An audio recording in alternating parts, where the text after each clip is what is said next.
Shout out to you. Someone.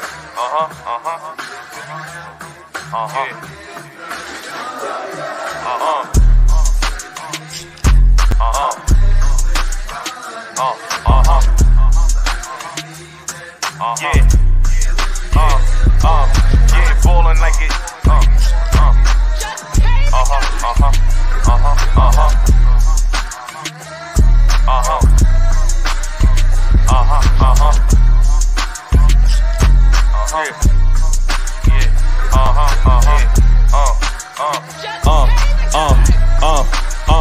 Yeah, hey yo, ballin' like a habit, you ain't never see me floss. Talking to a top boss, see me in the Porsche. Speeding through the back block, know where I be. Understand that I really be with all of my G's. Lifestyle, what you wanna know about this shit? The lavish shit that you niggas can't floss like this.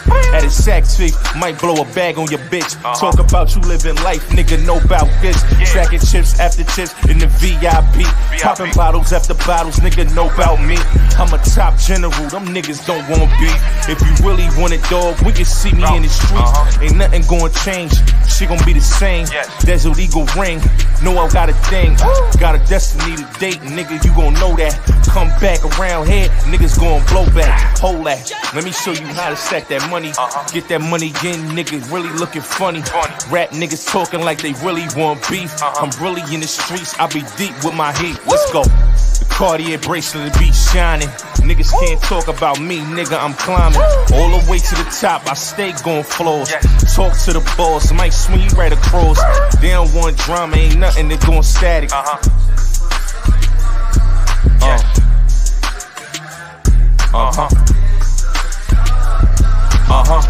Just pay the guy. Yeah.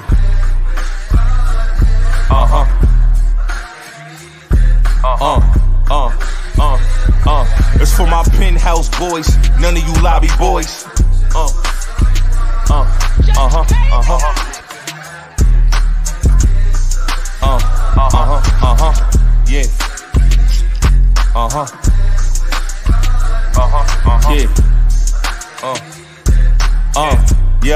Yeah.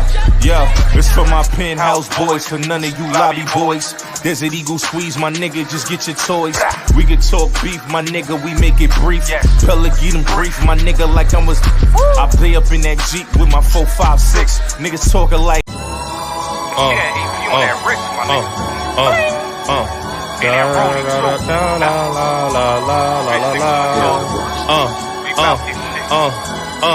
living lawless, stay flossing, top bullshit. Nigga might be speeding in them black Porsches. Nigga cautious, you can't talk this. I'm the realest of the realest. Little niggas see me coming callless. I'ma show you how we top down. See me dead in the drop now. What you gonna talk now? All these rap niggas fucking clowns. I pop off with that motherfucking Ford. How y'all niggas talking? Poppy up in the spot, chefing them bricks. Living lifestyle that most niggas can't pitch. Talk about this, my money getting the brick. Talking about a billions, nigga, I'm living this. Easy, easy. Don't get caught up in talking breezy, Gotta understand that's how the streets speak. That's how the streets speak. Homeboy, you better be easy. Be easy. Yo. Young cocky nigga like Ken Griffey. Blow your bitch ass like a spliffy. Hit your bitch with a quickie. Pretty tone to this rap shit. I come through, let my motherfucking gat lift. I'm practiced, nigga, you can counteract this. So attractive with the money in the bars. Nigga show you I got a couple of my fucking czars. You see my niggas in the back, that's the fucking squad. You see us pulling in the foreign, maybe the Rolls Royce or maybe the Bento. Nigga, you simple. Yeah, I eat your ass off like you can so. 4, 5, 6, nigga know what I've been through. It's the life that I live in.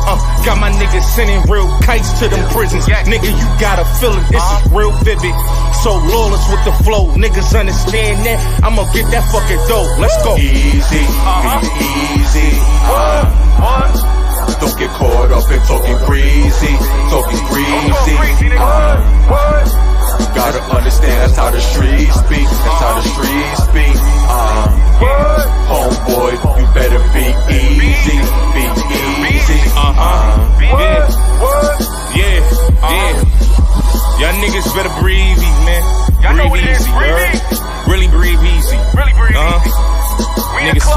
Breezy on your records and shit, man. That niggas know how we do, man. Top down. Summertime flow. You know what I'm saying? Riding with them bosses. What? 9/11 pause. What it is, running it down on these niggas. Sex, drugs, money, and murder, my nigga. You know how we did it, my nigga. Still be painting them bitches, my nigga. Ripping that roll, who fucking your bitches. Sex, drugs, money, and murder. Sex, drugs, money, and murder. Sex, drugs, money, and murder. Sex, drugs, money, and murder. Niggas, they never gon' hurt you. Niggas, they never will hurt you. Sex, drugs, money, and murder. Sex, drugs, money, and murder. Got the traps right, understand how to get that. Ran down on them niggas where they flip back. You ain't never seen none of nigga live like that. I was still getting stacks back. Had to fuck around getting them packs back. Niggas.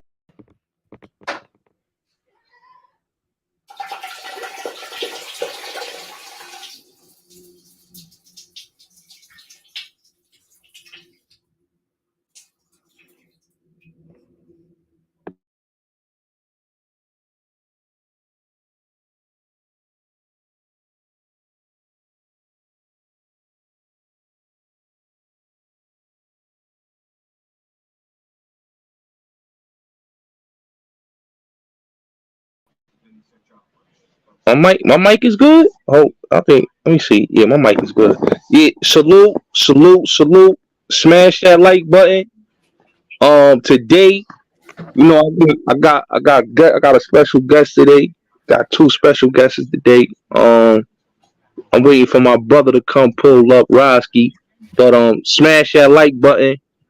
Um, shout out to PHfilms. PHfilms, you here, homie?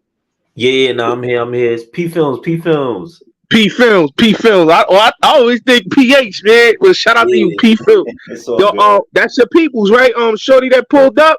Yeah. Okay. Salute. Um, I'm waiting for my co-host to come, but yo, man, tell the people about your channel. Tell people how you came up in this game and what inspired you to be a YouTuber. You know what I'm saying? Now, for sure. The funny part about me is that I was doing music for a little bit, but that wasn't really working out for me. So I just started. I said to myself, "Yo, I gotta get some type of notoriety in New York."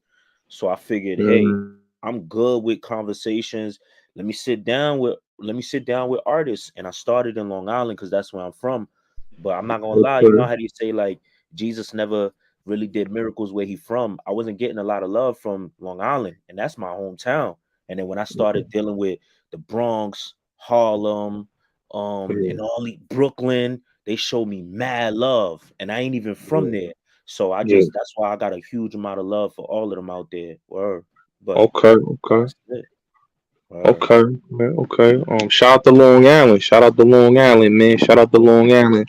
I be watching your platform a lot. Hmm. Peace to the Queen Coco. I see you. I see you, man. And peace to you. But I be watching your platform a lot, and I like your interviews.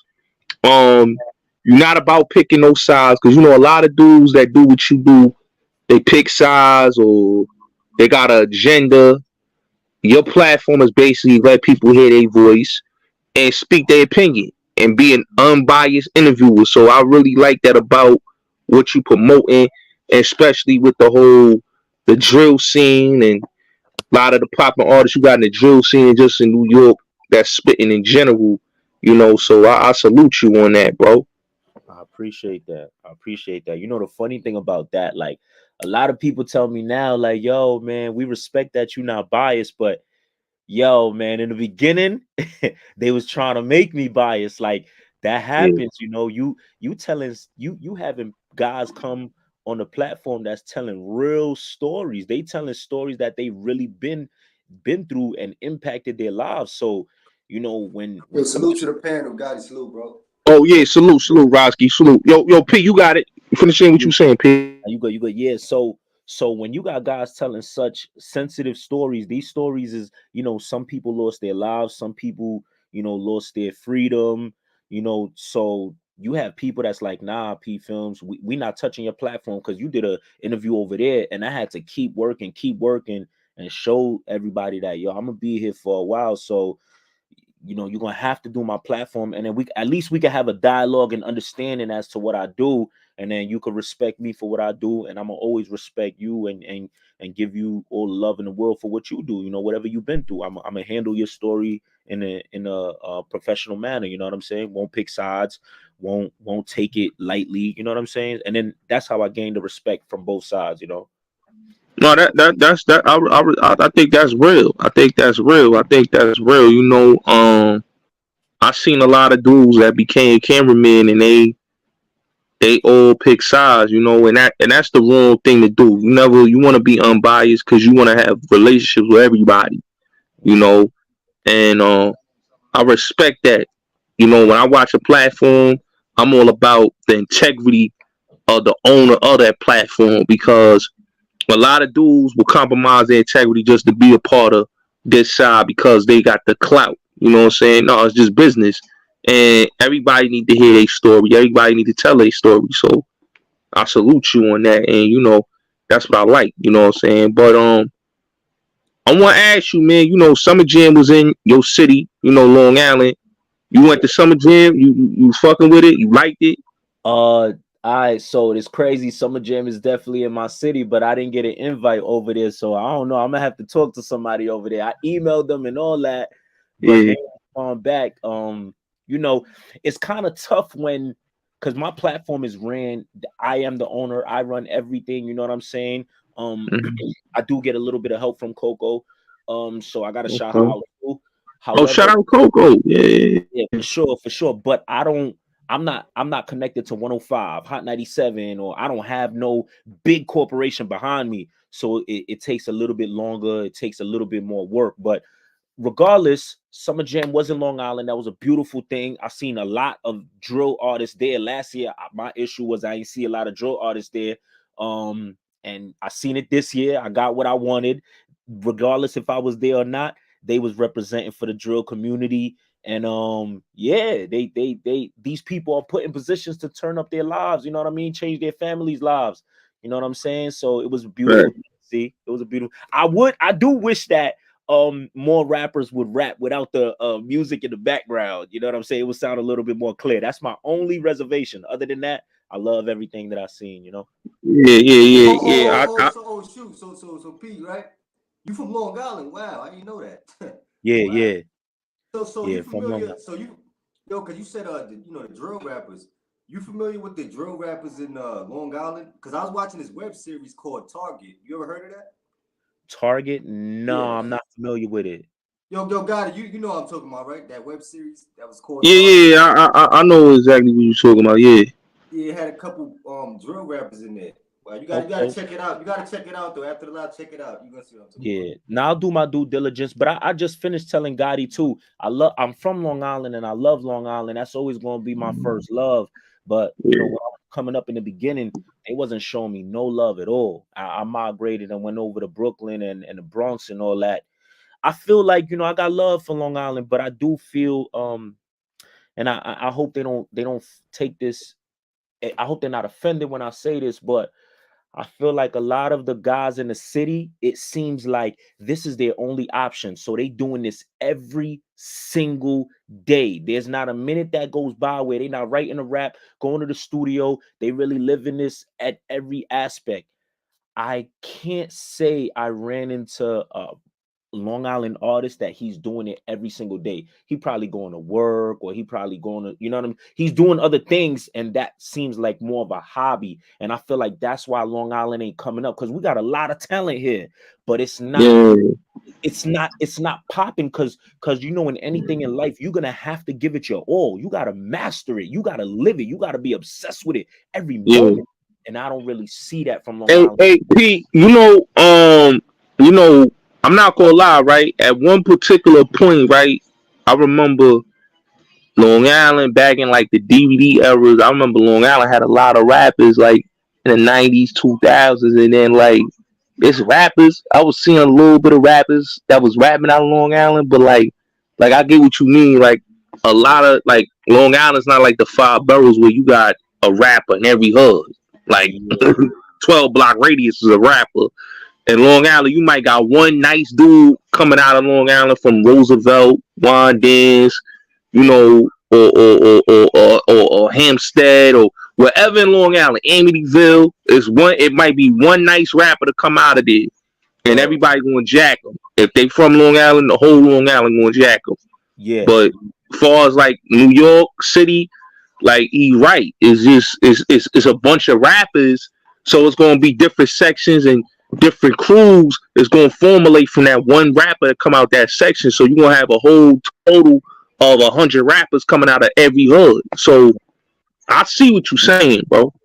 Yeah, but I do want to, I will check out Target, and I do want to shout out there are some people that I do know, like there's See the Don out there.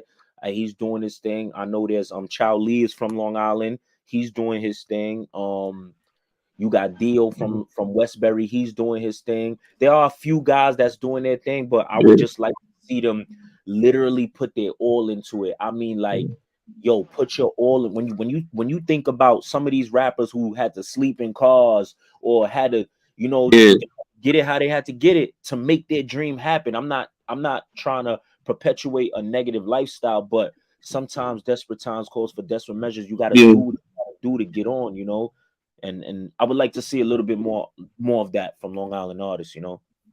So P, let me ask you, right? Because we talking about artists, like, how you feel about New York City hip hop, like in general, like with like the rappers, like you got the, you know, I'm not gonna lie, like I had this conversation, like the female rappers is flourishing in New York, like they kind of like the face of New York City. Like I'm not gonna lie, like I remember like when Nicki Minaj came out, she was like the biggest artist to come out of New York City, and she for a time she was holding it down, and then there was a period where like around 2017, 2018, you had 6ix9ine came out, you had A Boogie, and then you know after 6ix9ine went to jail, you got Pop Smoke, you know, and then Pop Smoke was doing his thing, and he had like a big rise, and then after you know Pop Smoke died, I saw the decline in New York City hip hop. Like when it comes to like that dominant male rapper come out the city, I haven't seen nobody like, and you know everybody say Fabio or they fake say this one or that one, K Flock or whoever, but I haven't seen somebody to do what a 6ix9ine or a Pop Smoke did. Do you agree? I want to choose my words wisely. I have to say, well, here's what I'm gonna say about Pop Smoke. Like I feel like we can't take it from him. He's a legend. You feel me? Rest in peace to Pop Smoke. Yeah. However, sadly, I do believe that somebody when you pass away, sometimes your name becomes even bigger. So with him being such a great artist and him passing away so early, I don't think there'll ever be a rapper at as big as, like, we just can't put nobody over Pop Smoke. Like, you know what I'm saying? So that we got to take that out. But yeah, after Pop, I would say K Flock was in the running. That dude would have been something amazing. I met K Flock one time, and let me tell you, at first when I'm watching him, I'm like, okay, you know, people's telling me he's about what he's rapping about. I'm like, you know, I don't know. But when I met him, it's like, forget the street stuff. Yo, dog had a superstar presence. I mean, like, it's you either have it or you don't. You know what I'm saying? You could be a great rapper, but not everybody's a super. Like Pop Smoke was a superstar from the way he spoke, from, you know, everything. There was never an awkward moment with Pop Smoke. That was K Flock. But I think the sad part about when you ask about New York rap right now, the culture, there was a time back in the days where it was rappers wanted to be the drug dealers, you know. Then we had the phase where the rappers was actually doing the drugs. This era of rappers are laying people down. That's what fact. You know what I'm saying? They're about catching a body, catching an attempt, crashing out. They have it's almost sad, because when I have these interviews with these young men, like sometimes my joints be like therapy for them. You feel me? A lot of them to them off camera. I send money to them in jail from time to time when I can. And like I hear these rappers basically saying like, yo, I could crash out any minute. I don't care. I don't know why they're so okay with throwing their lives away, but that's the era we in. So I feel like, going back to your question, we might not get a rapper as big as Pop Smoke, 6ix9ine, or Nicki, or Ice Spice. That's why the women are flourishing, because they're all going to jail. All the hottest drill rappers are locked up. Right now, somebody made a list, one of these bloggers, that 31 of the hottest New York Yeah. rappers are locked up. 31. Yeah, I And seen that, yo, Pete. I seen that. I think it was on Rap House. I think it was Rap House TV on Instagram, and I saw that posted. I was like, damn, it's so many rappers in New York City that's locked up, and I'm talking about drill rappers, non-drill rappers, and it's like, damn, it's no free rappers, like male rappers, you know, and that's why what you said is absolutely true, that the female rappers, like I was watching the Summer Jam basically when I saw Summer Jam, the majority of the rappers that I saw that was on the card, just on the bill, and even on the festival stage was female drill rappers, female rappers, just female non-drill female rappers, and just female drill rappers. It was Kenzo B, Scar Lip, Lola Brooke. You had Coila Ray. She New Jersey, but you Fabio know, was on the card too, right? yeah, Fabio was on the card, but you had Lil TJ was on the card too. yeah, he was on the card, but you had like But you know what's crazy though, guys? Not to cut you off. Yeah. Crazy? The biggest male artist is Lil TJ and Fabio Forum, but guess what? They about to go to jail too. That's the crazy part. yeah, But that's what I'm saying. Like, if we look at the majority of the rappers that we saw in that, what I saw in that bill was, you know, Cardi B headline, but everybody, like I was just saying, was all female rappers. You know, Ice Spice, Lola Brooke, Scar Lip. It was all female rappers. So that was the first time in I witnessed a whole Summer Jam card with strictly female rappers. And I've been to Summer Jam. I've always seen, you know, the 50 Cents, the Rick Ross, the Jay-Z's, the DMX's, the Maces, the mad rappers I done seen that headline those Summer Jam cars, even Jay-Z. This the first time in my years that I seen female rappers led a whole card. Like, it was like a whole bunch of female rappers from each section of the country, not just New York, but even down south in the Midwest. Like, it was crazy. You know what I'm saying, P? It was just crazy, man. yeah. No, I totally agree with you, man. You didn't say not one thing wrong, man.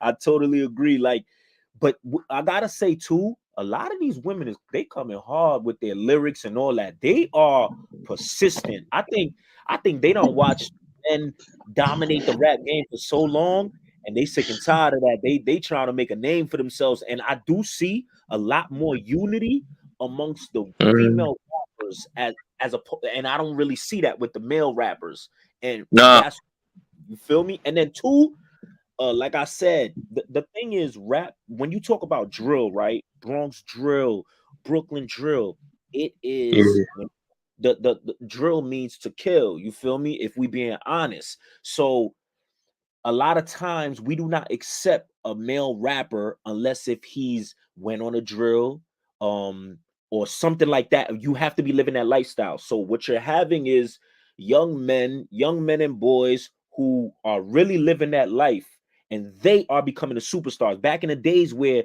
the rapper was the superstar and the entourage was the hitters, now the front man is the hitter.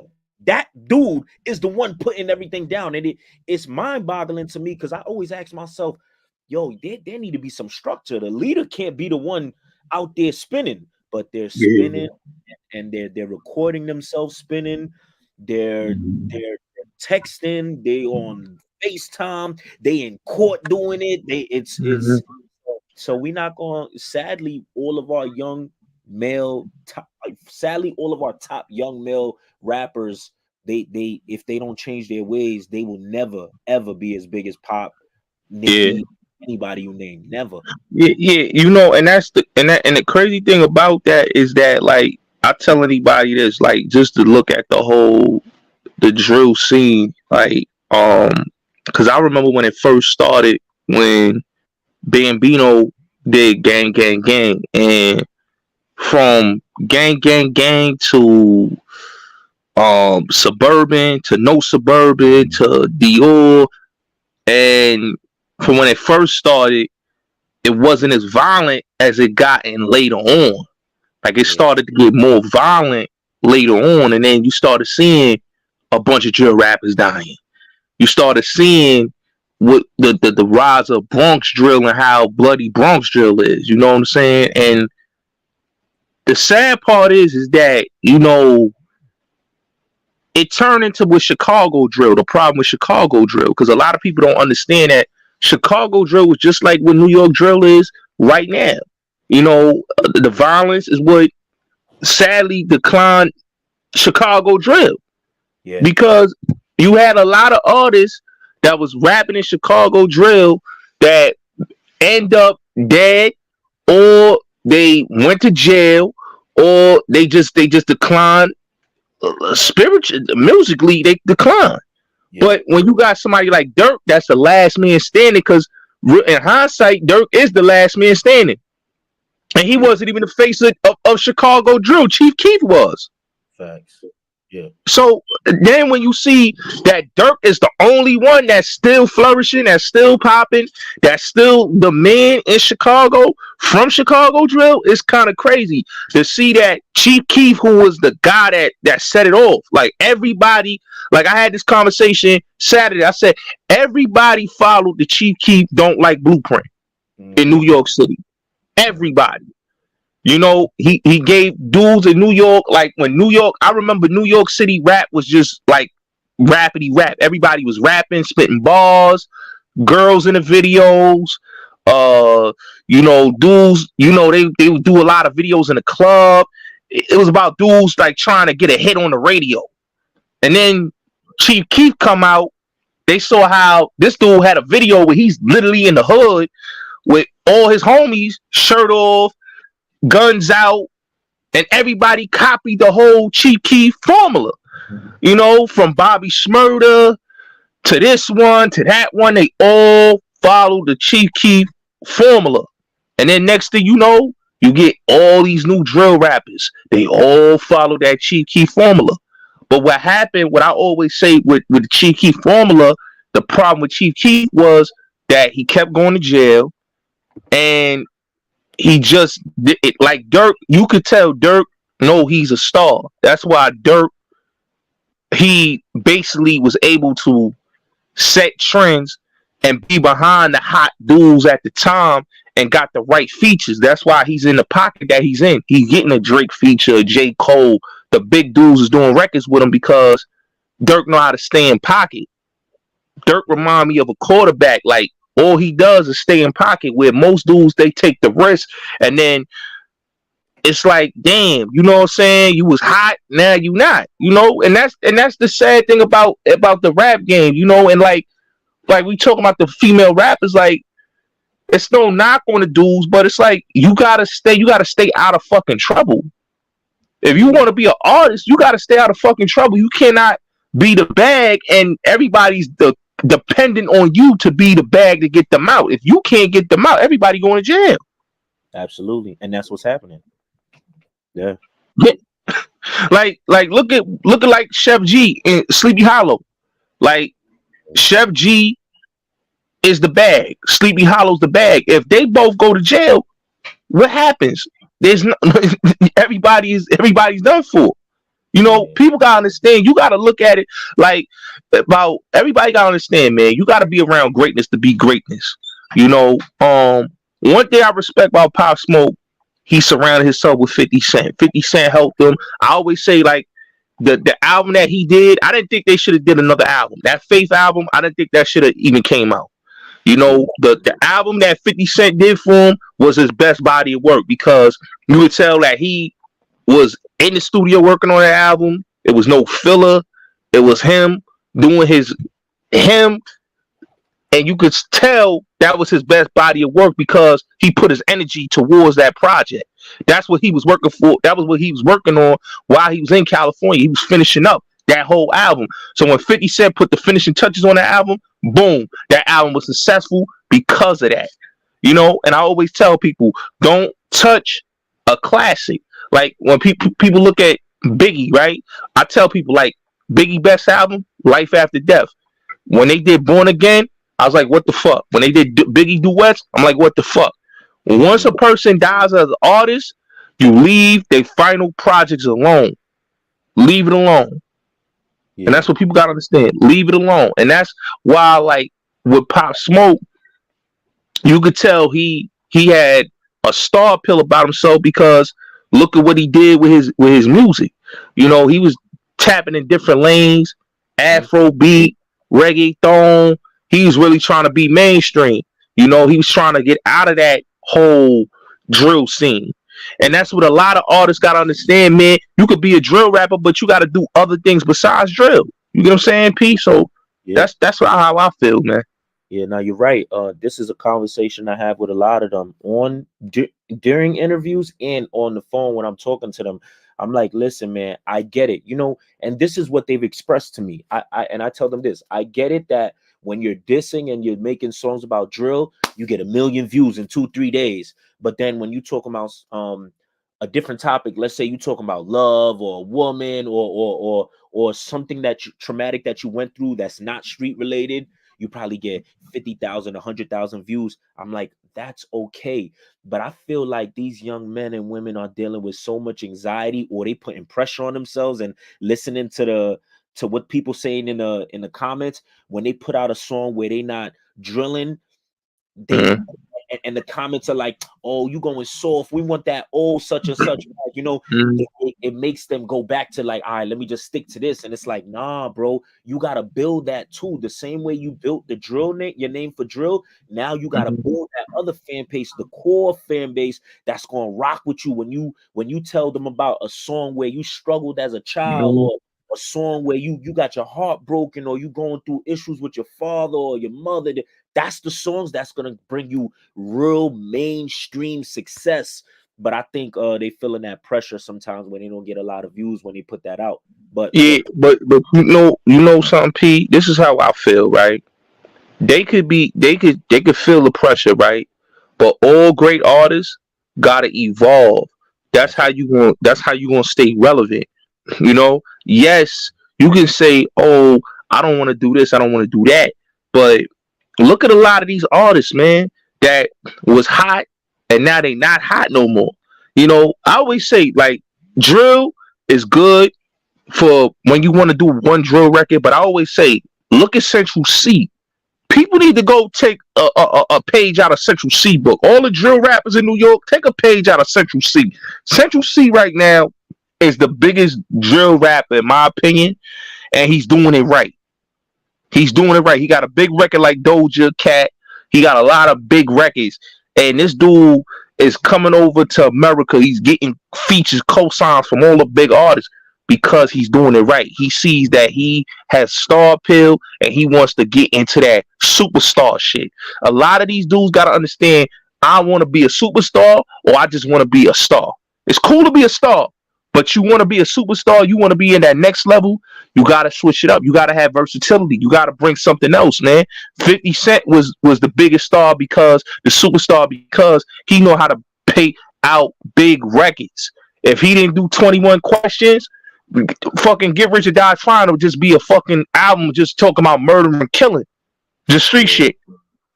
If he didn't do 21 questions, the album would have not sold how much it sold. I agree. DMX, he would have sold how much he sold if he didn't have the record with Faith Evans, how it's going down.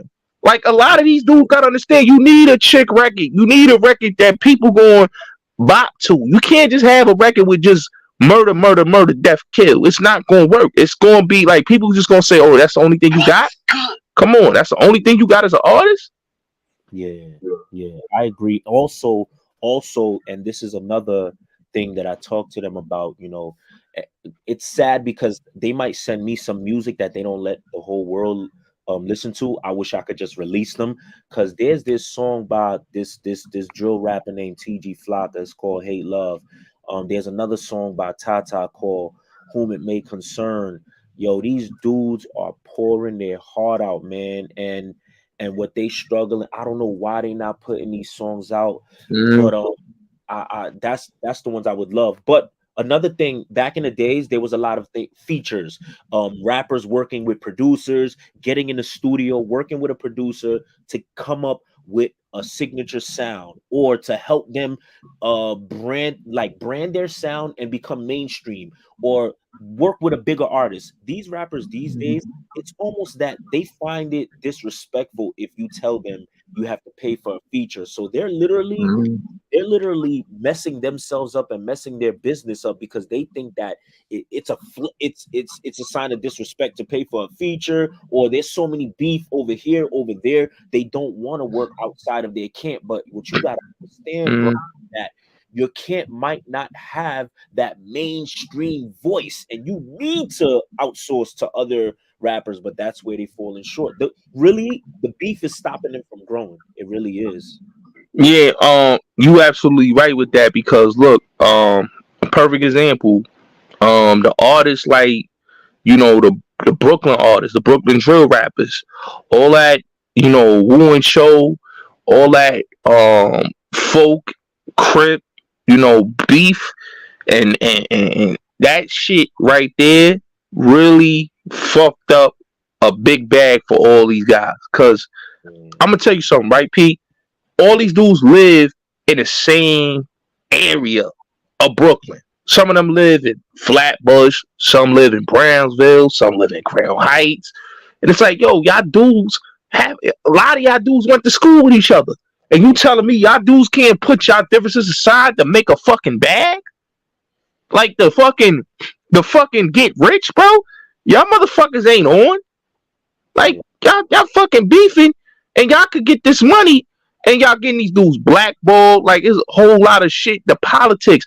And I said to myself, like, this is corny.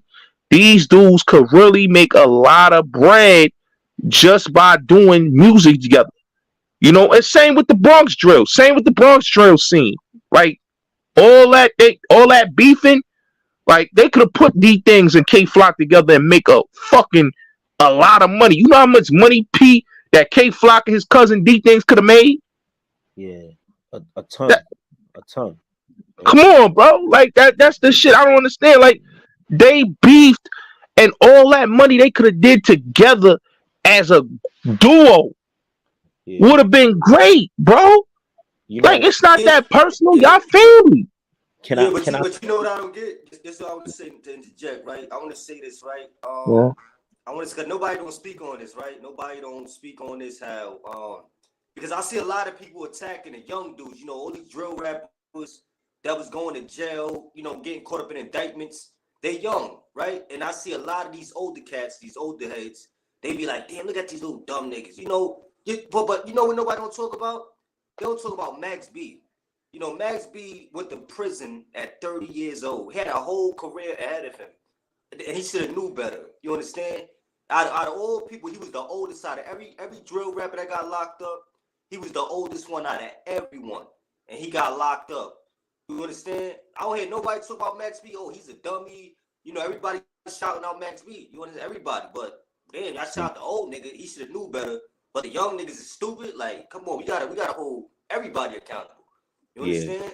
So I, I that's one thing I like about how the universe played out. Like look at Max B had a whole promising future ahead of him. So how you feel about that, Pete? nah, I totally agree with you. It's so funny that you said that because I was literally about to speak on the older generation because I know I heard Bullets basically say it's not that serious, and I get it. Yeah, we Mhm. we want them to put their differences to the side, but the true blame goes on the people that created YG, the people that created DOAs and the Sev sides, because that's Yeah. what's the issues, because they only picked up what the older generation taught them. Yeah. You know what I mean? Hey yo, Pete, and let me say this, right? Because that whole YG era, that's a little bit my era. Yeah, Even with the woos and chos, like the Wave Gang Hood Star, that's my era. So I feel like that whole OG YG shit was corny because these was younger dudes, right? K Flock. young guys, right? Young dudes. These dudes is not even in my age range. Like I got many years on them. I got 11 years on them, right? Yeah. Fucking D things. I got 12 years on him. You know what I'm saying? So a lot of these dudes, I got years and years on them. So dudes in my era that basically should not even be letting that shit, because a lot of it, and the crazy thing is, P, right? The YGs had an indictment, right? The original YGs and even the YGs that's beefing with each other, they all was involved in indictments that had dudes now in 2022, 2023, right? That get indicted for shit that the police and the feds already knew about. It's some corny ass shit. Just like with the woo shit. Like niggas done lost their lives with that woo and cho shit. None of them young niggas that was talking this woo K and cho K shit was outside. Only dude that I say that really I can understand why he has an issue with the woos is a nigga like Coach the Ghost, because he was out in the field around that time. So when a dude like Coach that was an original hood star, like he was really outside, and you got these motherfuckers that wasn't in the field, that didn't have no issues with these niggas. Why is y'all niggas saying Woo K and Cho K? I understand why Pop said fucking Cho K, because the nigga that slapped him in his face was affiliated with the Choos, Kiki. So I can understand why he said that in his records, why he was repping Woo hard. I understood that about Pop, because if somebody slapped me in my face and humiliate me, and the niggas that decide that that dude fucks with is all Cho, I have every right to go off the way I'm going off on my records. Yeah. But everybody else that's on this Cho and Woo shit, that's talking this Woo shit and they're saying Cho K, I'm like, yo, hold up, my nigga. You was fucking with the Chos. Like when I see Bobby and them saying Woo, and I see this one saying Woo, I'm like, hold up, y'all niggas was fucking with the Chos. How y'all niggas jacking Woo now? I had this conversation with Prada. You know what I'm saying? Because and I tell people, like, when I have these conversations with people that was outside around that time, it kind of like bothers me, because all these niggas is doing is adding more fuel to the fire. That's all they doing. Yeah. Like grown men. Like Gotti, for instance, Rod Swish was cool with Kiki, the dude that slapped Pop Smoke. Yeah, And yeah, fam. now all of a sudden, you know, Pop Smoke get big. Now they want to be around Pop Smoke. You understand? Even OP was cool. A lot of these dudes was cool with the dude that slapped him. And all of a sudden, you know, I'm gonna say this, right? If Kiki was alive, Rod Swish, they would have never probably been cool with Pop Smoke. But they wait till he died, and then, you know, it's a lot of snake stuff just going on. Yeah. You know, too, there was like prominent people that passed away. Like when somebody like Shiesty, I don't know, I'm sure you know about him, right, Bullets?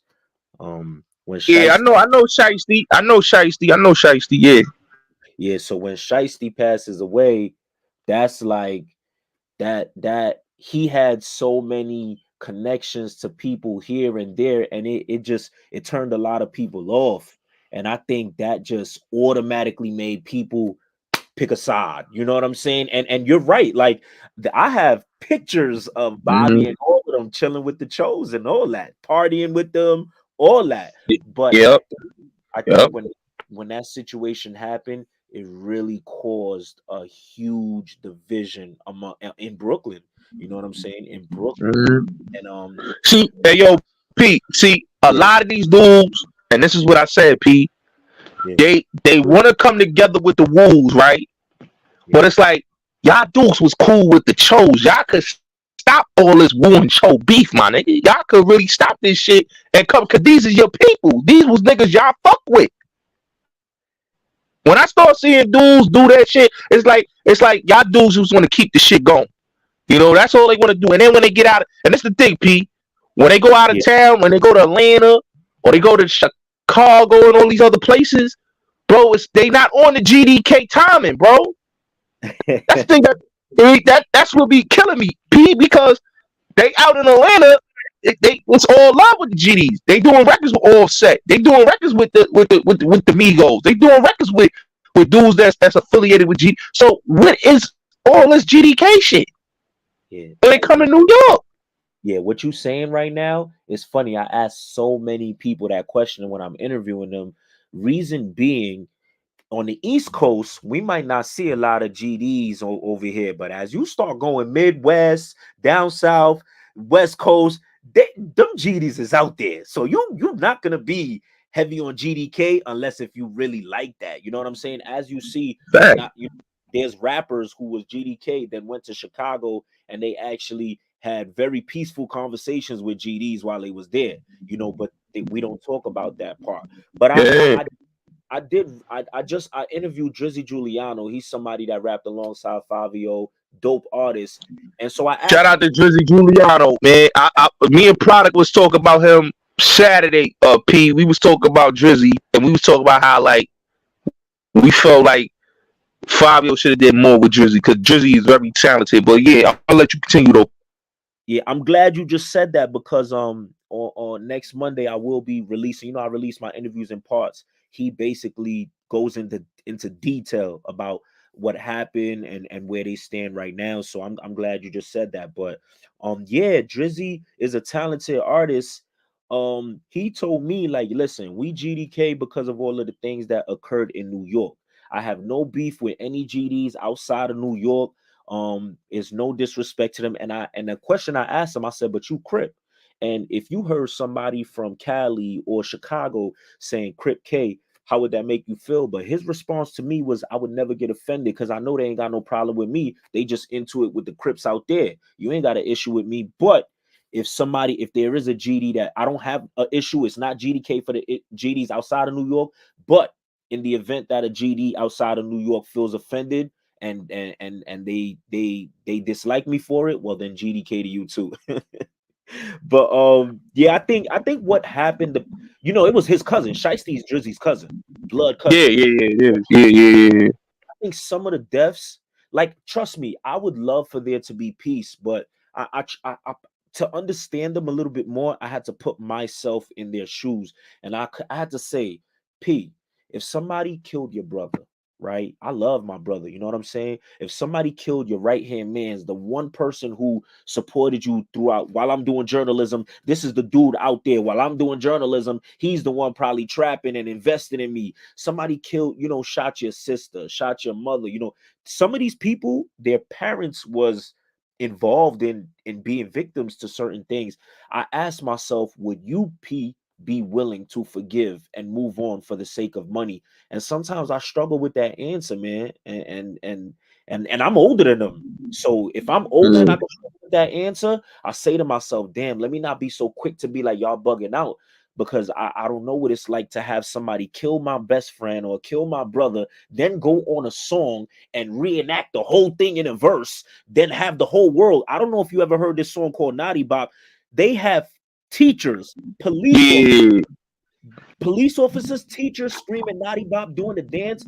That kid was 14 years old, man. yeah. They stabbed him on the train. I remember the whole situation. They stabbed him on the train. They made the song, and it was a TikTok. I think it was a TikTok challenge. The dance Naughty Bob. It really was, and So, it's so sad though. It's really that's what it is for me. Sorry to cut you off. That's what it is for me. I would love for there to be peace, but I'm not sure if that can happen because if it's like you remember BTB Savage? He did that interview with Vlad TV, right?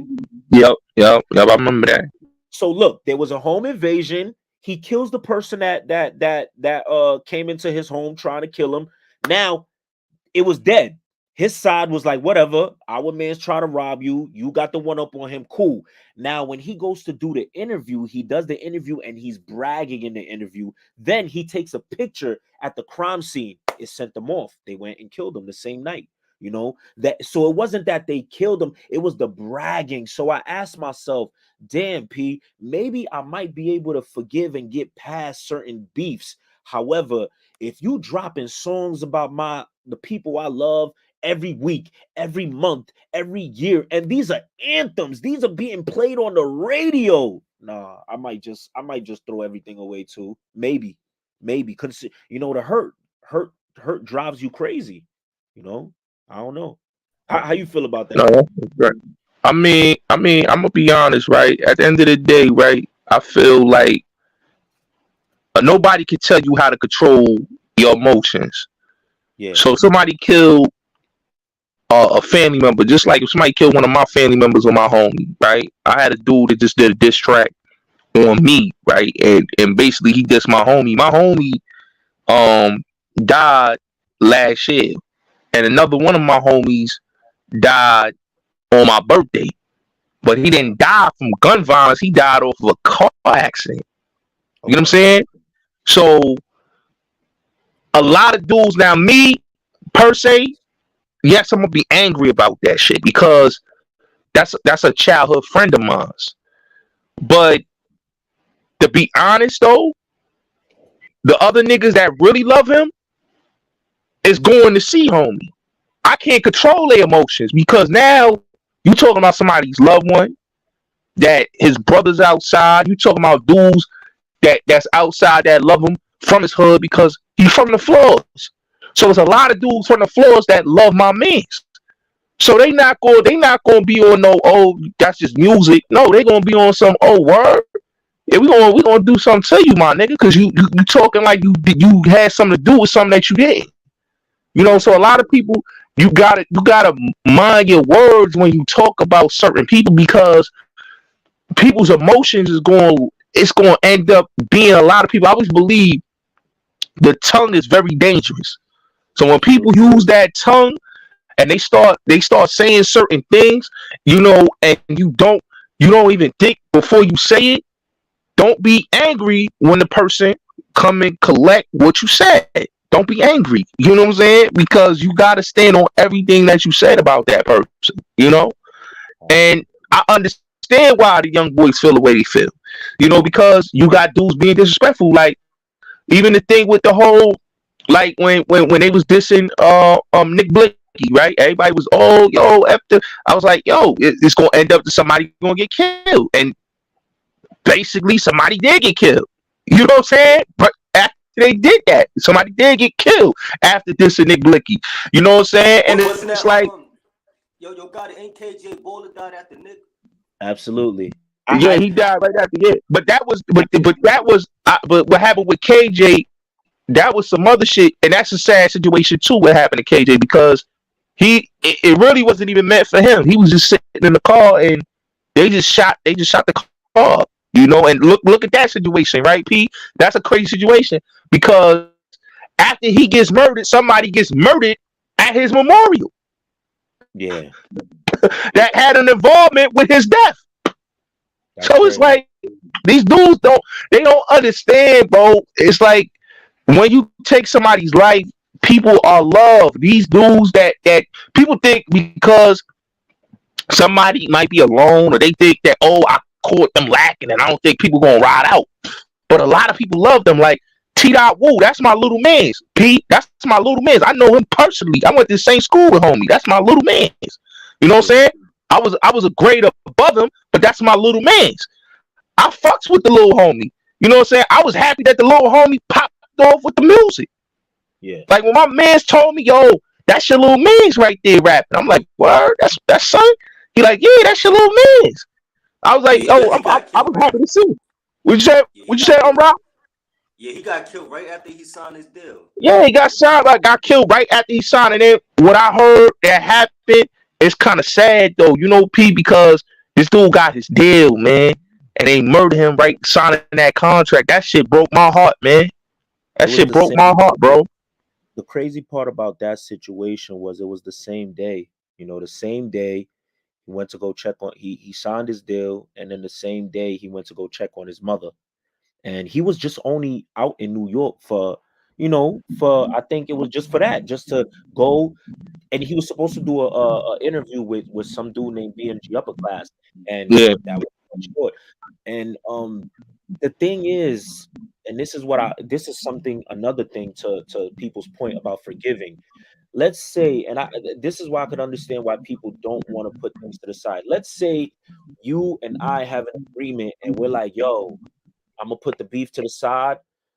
Yo, your mans might not feel that same way.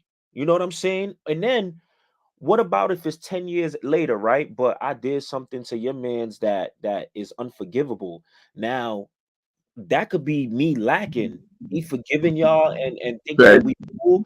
Now I could be lacking. Now I lose my life, all because I wanted to live my life in a positive way. So that, I think that's what it is. A lot of it is based on Mhm. motivated by. Hey yo, let me ask you, Pete, because you did an interview with you I think you did an interview with C High Pops, right? Absolutely, yeah. Okay. I know P real well. I spoke to C High quite a few times. R.I.P. to C High. Um, I got mixed feelings on that whole situation, Okay. but like when I watched the interviews, right, that everybody said, because with the C High situation, it's kind of sad because Shorty was homeless, man. A lot of people don't know that. Shorty was homeless. Shorty was really struggling, and even with his situation, he signed a deal. You get what I'm saying, P? Yeah. And he could have did a lot of big things for himself. You know what I'm saying? I spoke to his girlfriend and all that. You know what I'm saying? Me, my man Rahski, we spoke to his girlfriend, and she basically told me a lot what he was going through. And the thing that I was kind of disappointed in is that, because I had a relationship with his pops. I did business with his pops, and what I didn't like, and I'm just being me, coming just from my perspective, right? And everybody is free to they pick it, but what I didn't like is that instead of him as a man, right, because he did not help his son out with his music career, right? His son went out there and was grinding and doing all that. But to see him like going on these platforms and getting the clout off of it, I didn't like that, because when Shorty was out there struggling and was out there going through what he was going through, and then when you go through what you go through, and then the things that come out, and you talked about how your son had a homicide when you went to go see Eric Adams, and then shit that I was hearing out of that situation, P, like with the RPT indictment, and how it had something to do with see how Watts getting murdered and all that. I just didn't like that. Me personally, I just didn't like that, because I felt that, your son could have lived, because you got a crib out there in North Carolina. Dude live in North Carolina, you know what I'm saying? And you got a crib out there. You could have had him out there. He ain't had to be in the Bronx or at that studio by himself in Brooklyn to get murdered like that. I get you see what Gotti is saying, right? See how was a minor still, and Yeah. for being a father, right? You a father, your son is a minor, 17 years old. You should be at least trying to help him instead of taking money from him, because this girl did say that his father used to beg him for money. You understand? So and it's like and it's like that. What I also ain't like, 'cause, me and Gotti was going, beefing with his father. By the way, his father sat down with Eric Adams a week later. RPT get indicted, and Yep, his father's from RPT. You understand? His father from the yep. project. So that was kind of suspect. That didn't just sit right with me. You understand? So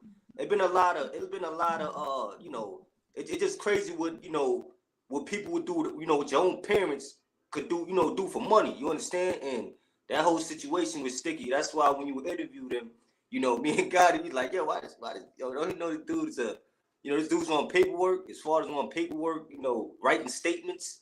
So I'm like, but to each his own though, it's to each his Yeah. own, what I learned But about, I want to ask you, yo, Pete, yeah, when you did the interview, right? Uh-huh. Like, how you felt doing the interview with him? Like, cause I want to know, cause he been on my platform numerous of times. I done had conversation. His son, I done had conversation with him. But how did you feel like doing the interview with him? All right, so there's a few steps that I go through before doing an interview, sitting down with anybody. The first thing I do is I'm looking at your story. Then the next thing, I got to see what my subscribers want, right?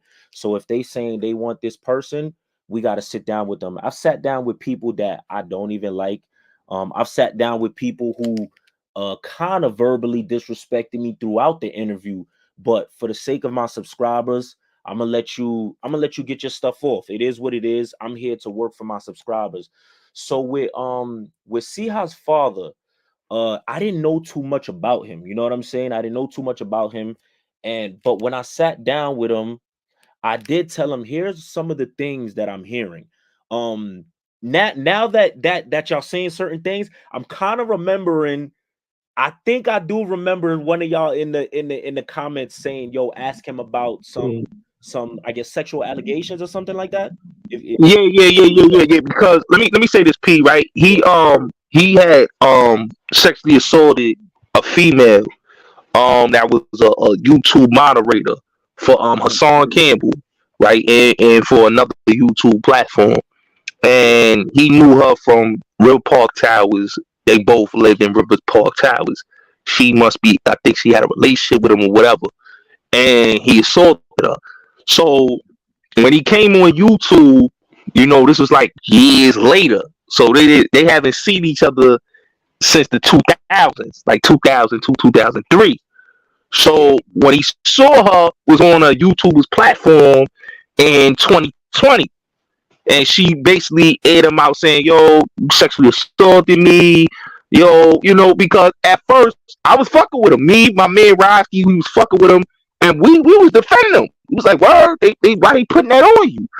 But then when I dig deep and I had a conversation with Shorty, she told me, no, he literally forcefully raped me.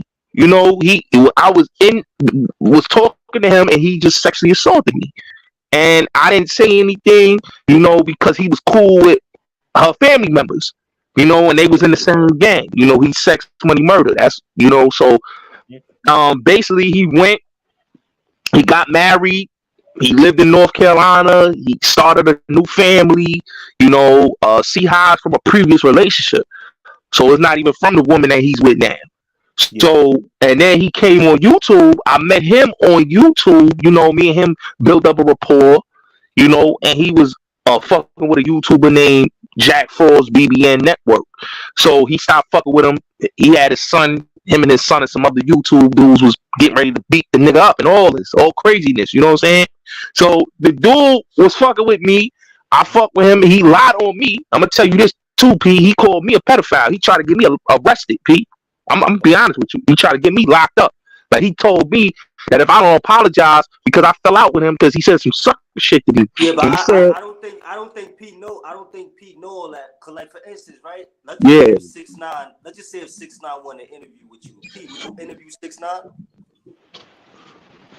In the past, I would have. Now, I probably wouldn't, and I'm gonna tell you why. Because I realized that when people do certain things like that, a lot of times they don't want to come out and say, "Hey, I was wrong. I was living a certain life, and I didn't I didn't abide by that. Yeah, you know what? I am this. I am that. I'm wrong for that." Most of the times, they want to come on the interview and control the narrative. Yo, I don't care, but this is that. Like talk over the journalist. So in the past, I'm not gonna lie, I probably would have to see what he was gonna say. But now that I've seen, like most of the times, people just want to come on and argue and try to make you sound crazy. So now I wouldn't do it. You know what I'm saying? And that's the same thing. And that's the same thing with Pete. So I'm saying if Pete would have knew that Pete was doing the shit he doing the stuff he was doing. I don't for him. Listen, Rock, I don't for him because I've interviewed people that I didn't know. So I don't fault you, Pete. You get what I'm saying? Because that's one thing about a journalist. We don't know. We just interviewing people because people bringing them to us. You understand what I'm saying? I've interviewed people and they threw me under the bus. You know what I'm saying? I try to help them out and they threw me under the bus.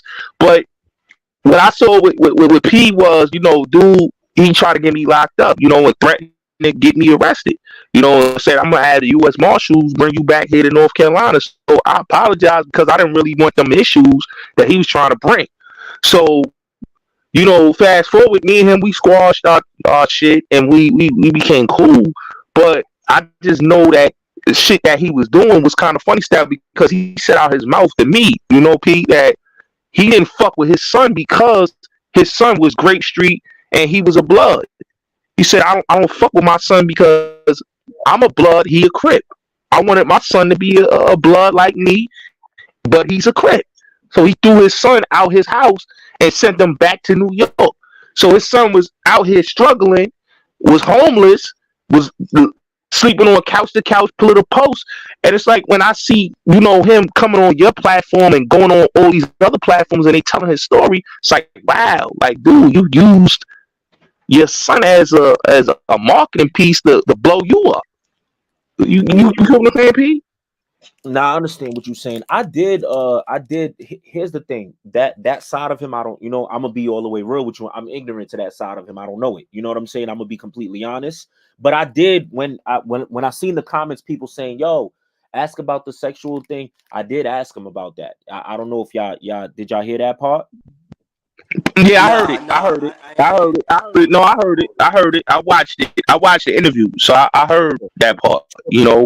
Towards the end, I did tell him, I was just like, hey, not to offend you, but my job as a journalist, I have to ask this tough question. And I do feel a little bad asking it, given that, dang, your son just died and I'm doing an interview for you to talk about your son. But then there's these allegations on you that people are going to say I'm biased if I don't ask you. So I have to ask you. But he said it wasn't true. So for me, with my job, I can't tell if somebody tells me, yo, this is not true. I can't be like, nah, it is true, this and that. You know what I mean? It's for me the only thing I could do in that situation is either have this woman come through to tell her side, and that's the way that's true journalism, where you allow both parties to tell their side. Yeah, I tried to do that too. I tried to get on your platform. I tried to talk to her. I'm like, listen, I was going to, see if I got okay with her, and I would have reached out to you, but she was kind of, Yeah. it's very But yo, Pete, I'm gonna be honest. Pete. You as a journalist, that's your job to be unbiased. Like I said earlier, we all gotta be unbiased. We can't be biased at everything. I felt like what you did wasn't wrong. You did what you were supposed to do. That's your job. You were defending your brand. You had this man up here. This man was telling his story. He had just lost his son. That's understandable. And nobody should charge. We always got to charge things to the game. So with the fact that the matter is that I think what happened with that situation is like many other situations. And I was watching a lot of the interviews, P, that when I saw a lot of the dudes that came up there, a lot of the young rappers, they had their issues with him. You know what I'm saying? Because he was out here trying to bully these young boys, like MB, like Nas, EBK, all them dudes. Like I'm hearing them say, yo, we had beef with his pops. We making peace with his pops, but we had issues. I'm like, yo, why is these dudes having problems with his pops? You understand what I'm saying? Like, why is they having beef? Like these dudes is making fun of your son. They out there, you got SGs and all of them. They kicking the candles down. They violating. Like, you know what I'm saying? And it's to the point that I'm like, hold up, man. You on the internet picking internet beefs with dudes, talking about don't talk about your son, but you on fucking Instagram and on fucking these interviews beefing with these rappers, bro. You know what I'm saying? Like, I didn't understand that. You know what I'm saying? I just didn't understand that as a man. I just didn't understand it as a man his age, why he was beefing with these dudes. And, like, what was the reason why, like, when they came on your platform, P, I heard all of them said they had an issue with the dude. Like, what was that about? Yeah, so I wanted to interview Jamira, right? You're talking about y'all spoke to Jamira, right? Yeah, I spoke to Jamira. Yeah, me and Bobby, we spoke to Jamira. We spoke to her. Yeah. So, and I asked him about that too, but he was just like, nah, he didn't want to go into detail on. Well, he spoke a little bit about it, but I'm sure that he had reserved feelings about it. But he told me off camera that it's an ongoing case or something. I don't know. I just was like, all right, cool. Jamira, I was supposed to interview her last month, but for whatever reason, she chose not to do it. But here's the thing, like, and this is why I tell people it's important for you to come and sit down with a person like me, because I'm not gonna judge you, I'm not gonna attack you, I'm not gonna ambush you. I'm gonna ask you real questions, but come tell your side. So when people, if all of these things that y'all saying about him is true, what he did, I think then maybe more people should come down to sit on bigger platforms so that their voices can be heard and the world can know the truth about him. Because if he did do these things, I'm not saying he did or he didn't. That ain't my place to throw that on anybody. Yeah. But he's beating everybody to the punch by telling his story first. You know what I'm saying? And Well, sometimes, I'm gonna tell you right when they reached out to me, right? Because I was supposed to do the interview with her too. yeah, I spoke to her. You know, I even got the messages of him, threatening her and all that. So when I saw why, she said she couldn't do the interviews because he was threatening her and her family and all that. And I'm like, wait a minute, this your girl, this your son, girl. Why are you going that hard? Like, you know what I'm saying? He was going too hard, and then I was seeing that he was really like, in my opinion, I'm gonna be honest, man. I just saw him like trying to capitalize off the young boy because he had a YouTube platform. You know what I'm saying? P. He has a YouTube channel. He just shut his whole YouTube channel just to focus on his son. And eat off his son. And I'm just not with all that. I'm about like you wasn't rocking with him before. Because he asked me. Listen, I promoted his son music and all that on my channel before his son even blew up. You know what I'm saying? I had no problem with the young boy. You know what I'm saying? Because I looked at him as like a little bro. So a lot of these dudes, man, it's a sad situation. It's a sad situation, bro, because if dude would have not did a lot of the fuck shit that he did, I would yeah, speak highly of him. But because he did a lot of fuck shit to me and even to my man's rahski, my co-host, yeah, I can't speak highly to him because the dude lied. You know what I'm saying, on my name. And really, my platform I never went at him or his son. When I heard his son died, I gave my condolences out because I thought that was sad. yeah, But then I remember that this dude ain't give a fuck about Shorty because all he wanted was a bag off of Shorty. So I'm like, you know what, man? Dude, piece of shit. That's how I feel. He's a piece of shit, in my opinion. Everybody, right? To their opinion is their opinion how they feel about dude. But me personally, how I feel about dude did some fuckboy shit, and I just can't respect that. You get what I'm saying? I just can't respect that, P. yeah. Nah, I mean, everybody, like you said, every man is entitled to feel, how they feel. You know what I'm saying? And I can't take what your experience with him. I can't say you wrong. I can't say that. You know what I'm saying? At all. Um, here's some of the things. So when I asked him why was C High living in New York, he had told me that because that was a question many people wanted to know. But his response was, his mother felt as if like she had missed her son and she wanted him to come back and live with her. That was the response he gave me. Now, and I said lying or telling the truth, I don't know, but that was what he had told me. 'Cause my first thing was like, damn, they said that Seahawks was doing extremely well in school in North Carolina. So I was like, man, if that's the case, why didn't he just stay there? That was the response. He never said, he wanted to go. She wanted him to live in New York with her. Never did he say something about him being a Grape Street. But I did ask him that too. I said, you're from RPT. Your son is Grape Street, and he's RPTK. How did that make you feel? But he felt as if what he was telling me was, hey, I love my son. I love RPT. When I'm around, it's all love. Everybody is cool with one another. But he didn't really, maybe I'm the journalist, so I'm also learning everything. I'm like I said, I'm not from the Bronx. I'm learning everything as I'm going. So maybe he wasn't gonna go into detail all the way with me and everything. You know what I'm saying? So you know, No, listen, that's understandable. You know what I'm saying? Like, in my opinion, how I felt about it was like And when I heard that his son was homeless, I was like, wait a minute. Well, you know what I'm saying? Because that's what Shorty said. Shorty said, yo, he was homeless. You Yeah, know, his son was like going from pillar to post, sleeping on couch to couch. You know, when he got killed, he was in a shelter. yeah. You know, he was in the shelter. Like, and I'm saying to No, myself, no, no. He was in a juvenile. He was in a juvenile. He he got was in a group home. he He got was in a group home. he passed. Yeah, yeah. He was in. No, he was in a. He was locked up at the time he got deceased. At the time he was deceased, he was in a juvenile. He, He came home on a home pass. That's what oh, he he was came on a home. home pad. Oh, he wasn't in the group home. He was in the No, no, he juvenile. was homeless. He was homeless before he went to jail because you remember he caught a case. He was fighting attempted murder.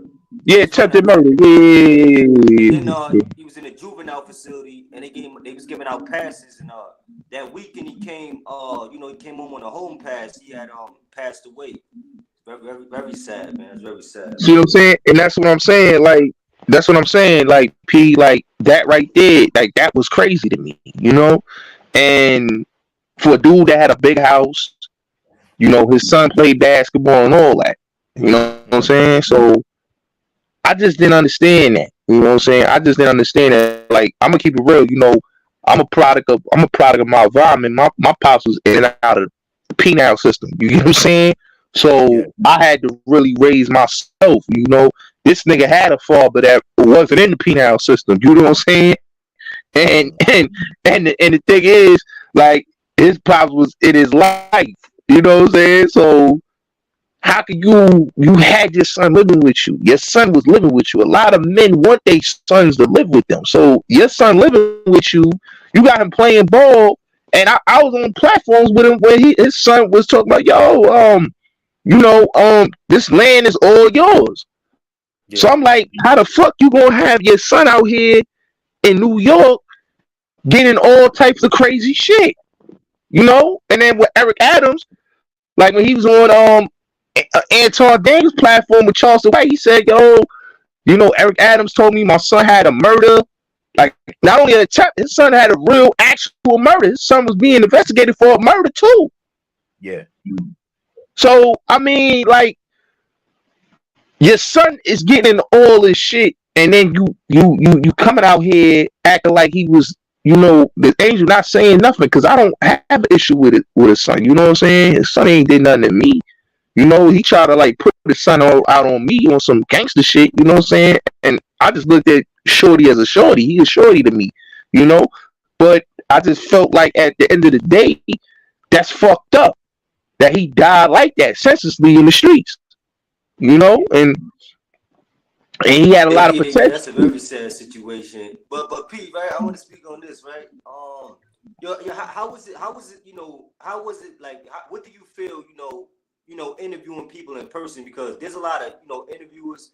They do it like they do it like in a studio, or they do it like in a they do it very in a professional setting. I seen you go to people's hoods and interview them, man. How you feel? Like what be going through your head when you be going through people's hood? You don't know them from a hole in the wall, and you be going to their hood and interviewing them. Like what be going through your head at the time? Yeah. So when I first started, I was worried all the time. I'm not gonna lie to you. I was worried. I was nervous all the time. Even I could admit this now. At one point, I used to go there, situated, and I remember then it went from that, me going there situated. Then it went from that to moving on to me going there with a group of my boys who's gang members. And what ended up happening was it started taking away from the interview. Like, imagine me coming to your block or coming to your home or your studio session, and I'm coming in with 5 dudes, and you could feel that energy. You might not receive me the same way. So I had to understand that this is a business, and right now I had to give them the benefit of the doubt and just be like, yo, it's a business. I gotta trust that I'm gonna be good, pray to the most high that I'm gonna be all right, and go there and do what I gotta do. I know this is my purpose. I know this is my calling. I'm here to do God's work. So at the end of the day, I may not always get certain interviews right, but I'm always willing to learn, and as long as I got that in my mind and my heart, I'm gonna be all right. But in the beginning, without a doubt, I was concerned, man. But now I'm way better, and I got my studio now, so we good. We got security up in there, so we straight now. Oh wow, man! So you progress. You came long ways there, man. Yeah, Congratulations on that, because that's what thank that's what a lot of bloggers they try to do. They try to they try to start from the bottom, and continue their situation. Like a lot of these, I see a lot of bloggers, they fall off. You understand? They have a dream, and they have a setting that they want to get to, and they never succeed. But it seemed like you succeed, so I want to say congratulations to that, man. For real, Thank keep you, it up. thank you. I appreciate that. I appreciate that. I mean, yo, that was the goal, having a spot and everything. And right now, I want it even bigger. Like I want to get a bigger spot where the goal is to help out. So the Bronx, Brooklyn, Harlem, they've been so good to me that my goal is to in the future be able to put certain things in those neighborhoods because I just know that these kids ain't the worst kids in the world. I just don't think they have a good outlet. Know what I mean? So if I could That's a help, fact. yeah, the Bronx helped me, so I gotta give back, and that's gonna be my way, in the end, to give back to them. You know what I'm saying? AP, let me ask you, right? The interview with Brim, right? It's a lot of controversy with Brim. The whole situation that happened with him in on Clubhouse. Yeah, He was in the hole.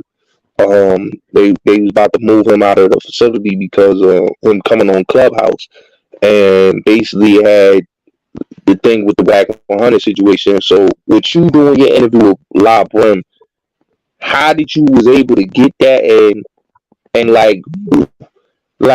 and from your doing that interview, because I respect what you did with that interview. You didn't make it into no drama interview. You made it like he came in and said what he had to say. But when he did the thing on Clubhouse, I felt like the dudes on Clubhouse used him for clout, and then it got him in issues in the yeah. facility that he's in. So, how you felt about that with the Clubhouse thing, and then with your interview with him. Yeah, so I'll answer all the questions. I'll start the one where you asked, how did I get the interview? I formed a relationship with China Mac. China Mac was somebody that I've been trying to interview. Formed a relationship. I interviewed him, and I like to shout him out only because when he did my interview, I was putting his interview out, and he's one of the first people that came to me and said, "Yo, bro, I understand you want to get bigger and all that. You need to have more captivating titles." So he was one of the people that, we in a society where everybody's like, "Oh, stop clout chasing, don't put this type of caption." China Mac was like, "Nah, you know, you need to have captivating captions." And that kind of turned me up a little bit, and I started to see the difference in more people wanted to do my platform because it started to extend, it started to get bigger. So he helped me with that interview, connected me to La Brim's PR. I spoke to La Brim, and we locked that in. He was like, "Listen, I could give you an hour and 30 minutes." I tried to push for more as a journalist, but he was like, "Yo, I'm gonna get." He ended up giving me like an hour and 40 minutes or something like that. So the thing with my interview with him was he made it very easy because his book, Making Your Wrongs Right Through Prayer and Scripture, he kind of wrote about a lot of things that went on in his life. So it didn't seem like I was coming just for the drama, like, "Yo, tell me about the gang life and this and that." We're going to talk about that. You know what I'm saying? But I think it's important when you're telling somebody's story to be fair and give them a chance to, while they talk about the moments that they had to be an animal or a savage or a demon, whatever they call themselves, give them an opportunity to speak about the growth that they made as well. And I think it's Right. hard, you know what I'm saying? It's hard to condemn a man or knock somebody when he's telling you where he went bad, but he's also telling you he learned and he knows this is the better way. Now, when it comes to Clubhouse, I think that situation, it seemed like, for him to be who he is, I never met him like physically, face to face. But what I've heard is that he is what he says he is. So I know with Wack saying that he was a snitch or something like that, I knew that was gonna send him through the roof. And you know, they dragged in China Mac in it, and that's just gonna be something nasty. But I can't knock Wack, I can't knock La Brim, I can't knock none of them. You know what I'm saying? All I can say is uh like it's something you said earlier, when you let your emotions get the best of you, you know what I'm saying? Because if Yeah, I don't know if he ratted, I'm not sure, but yeah, if he didn't, and Wack is saying that, I'm not exactly sure if that's the best thing to do. And if he yeah. did and think not, I'm not exactly sure if that's the best thing to do on his end. You know what I'm saying? But But I I'm think gonna be if honest, I'm right, Pete? I'm sorry for cutting you, right, Pete? I'm gonna be honest, right? And because I was there, and dudes basically was trying to push me to go and help it out. But I told him I didn't know nothing about the situation. You know what I'm saying? That's what I'm saying. Like being a journalist, like they was like, yo, you got a platform and use it. I said I will use my platform.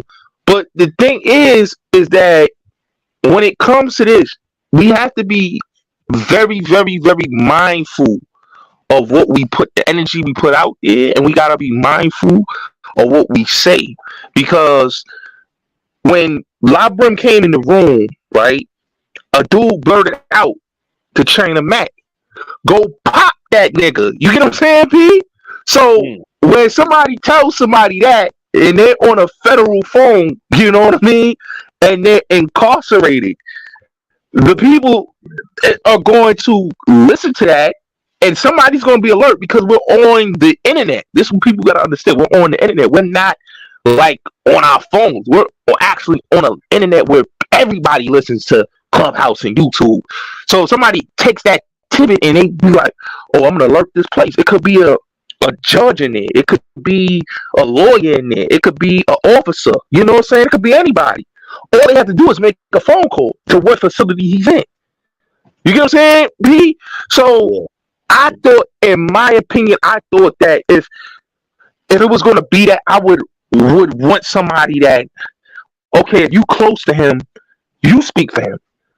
But to have him go in there and get in a trick bag, to have him after he leaves off Clubhouse, it comes to his cell to try to get a cell phone.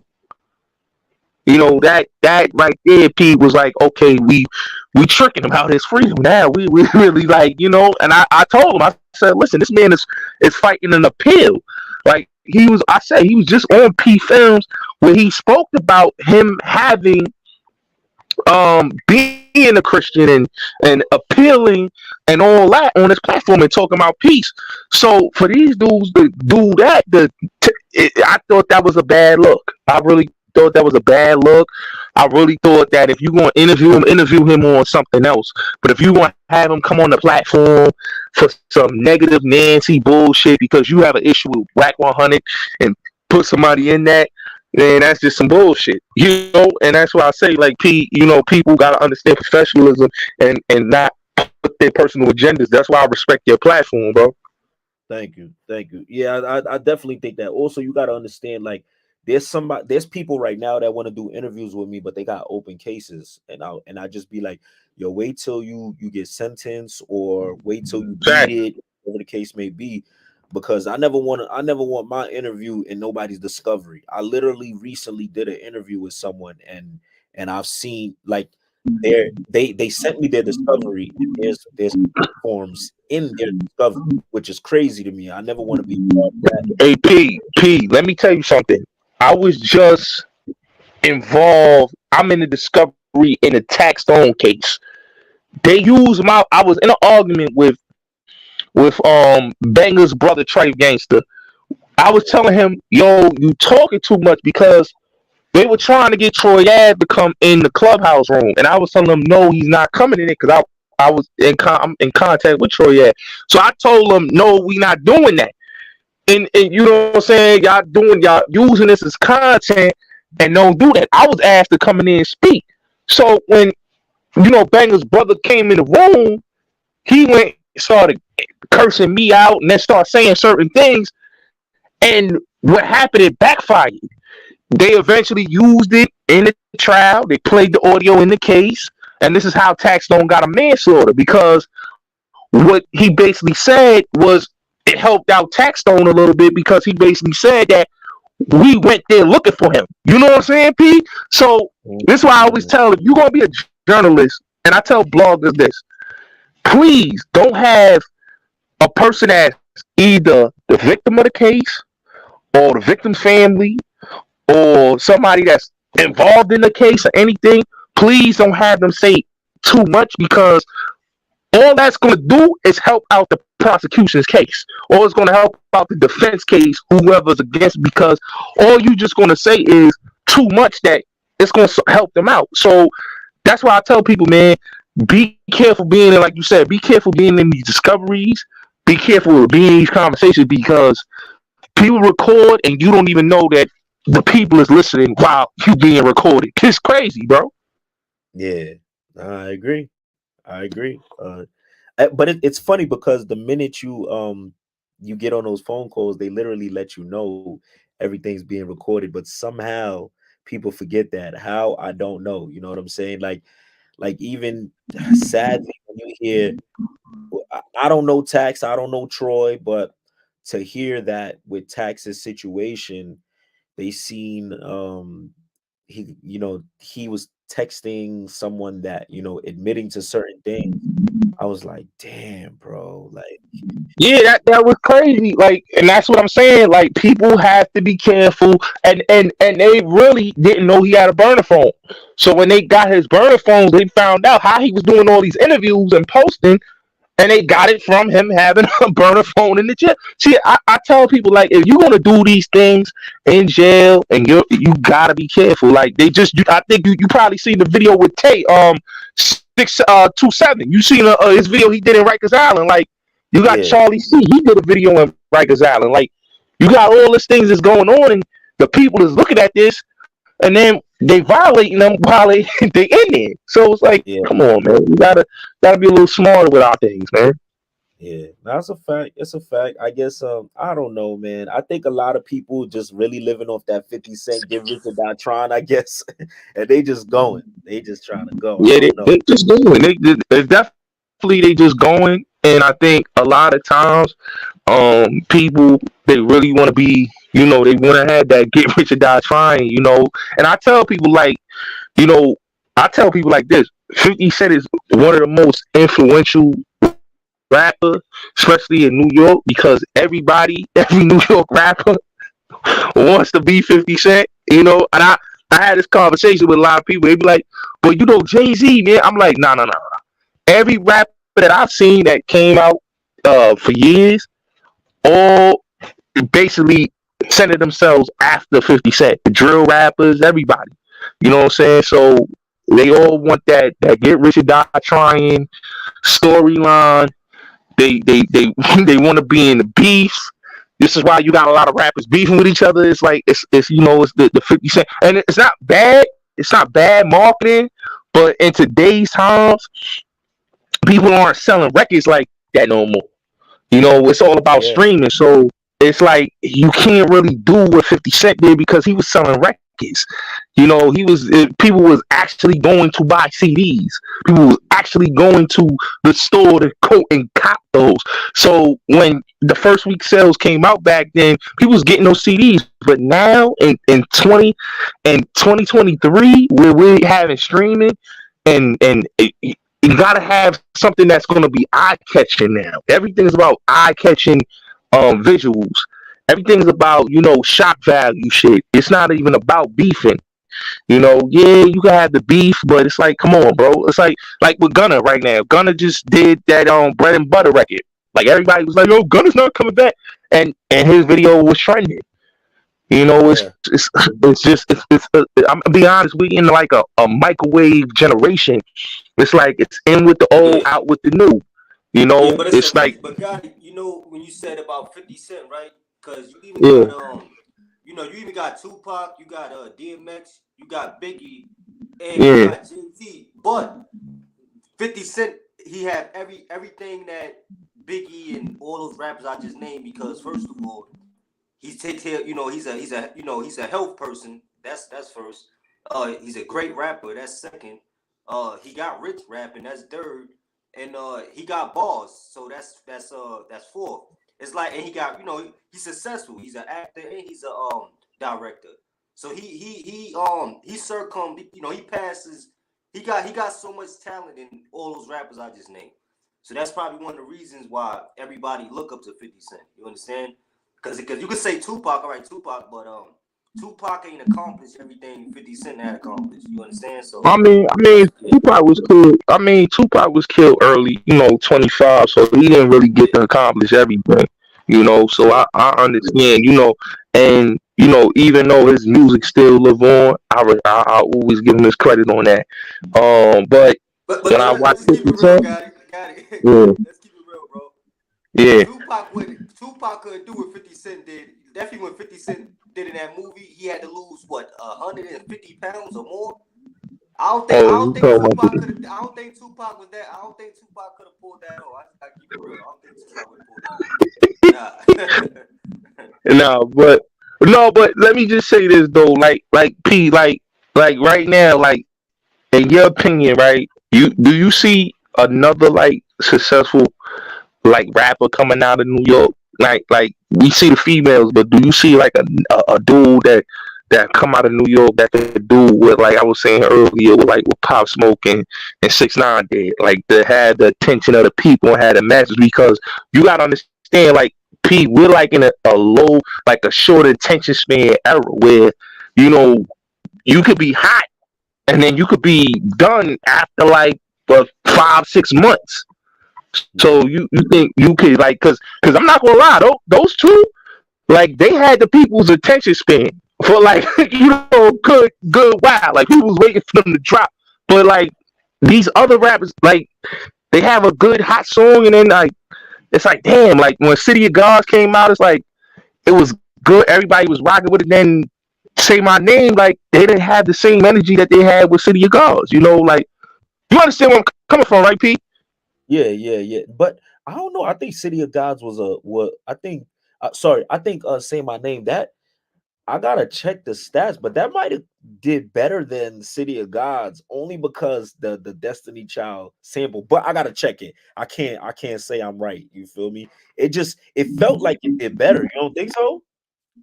No, I think Say My Name, it did good, but City of Gods, I think why I say City of Gods did great because one is a Kanye and Alicia Keys feature. You got two icons on it.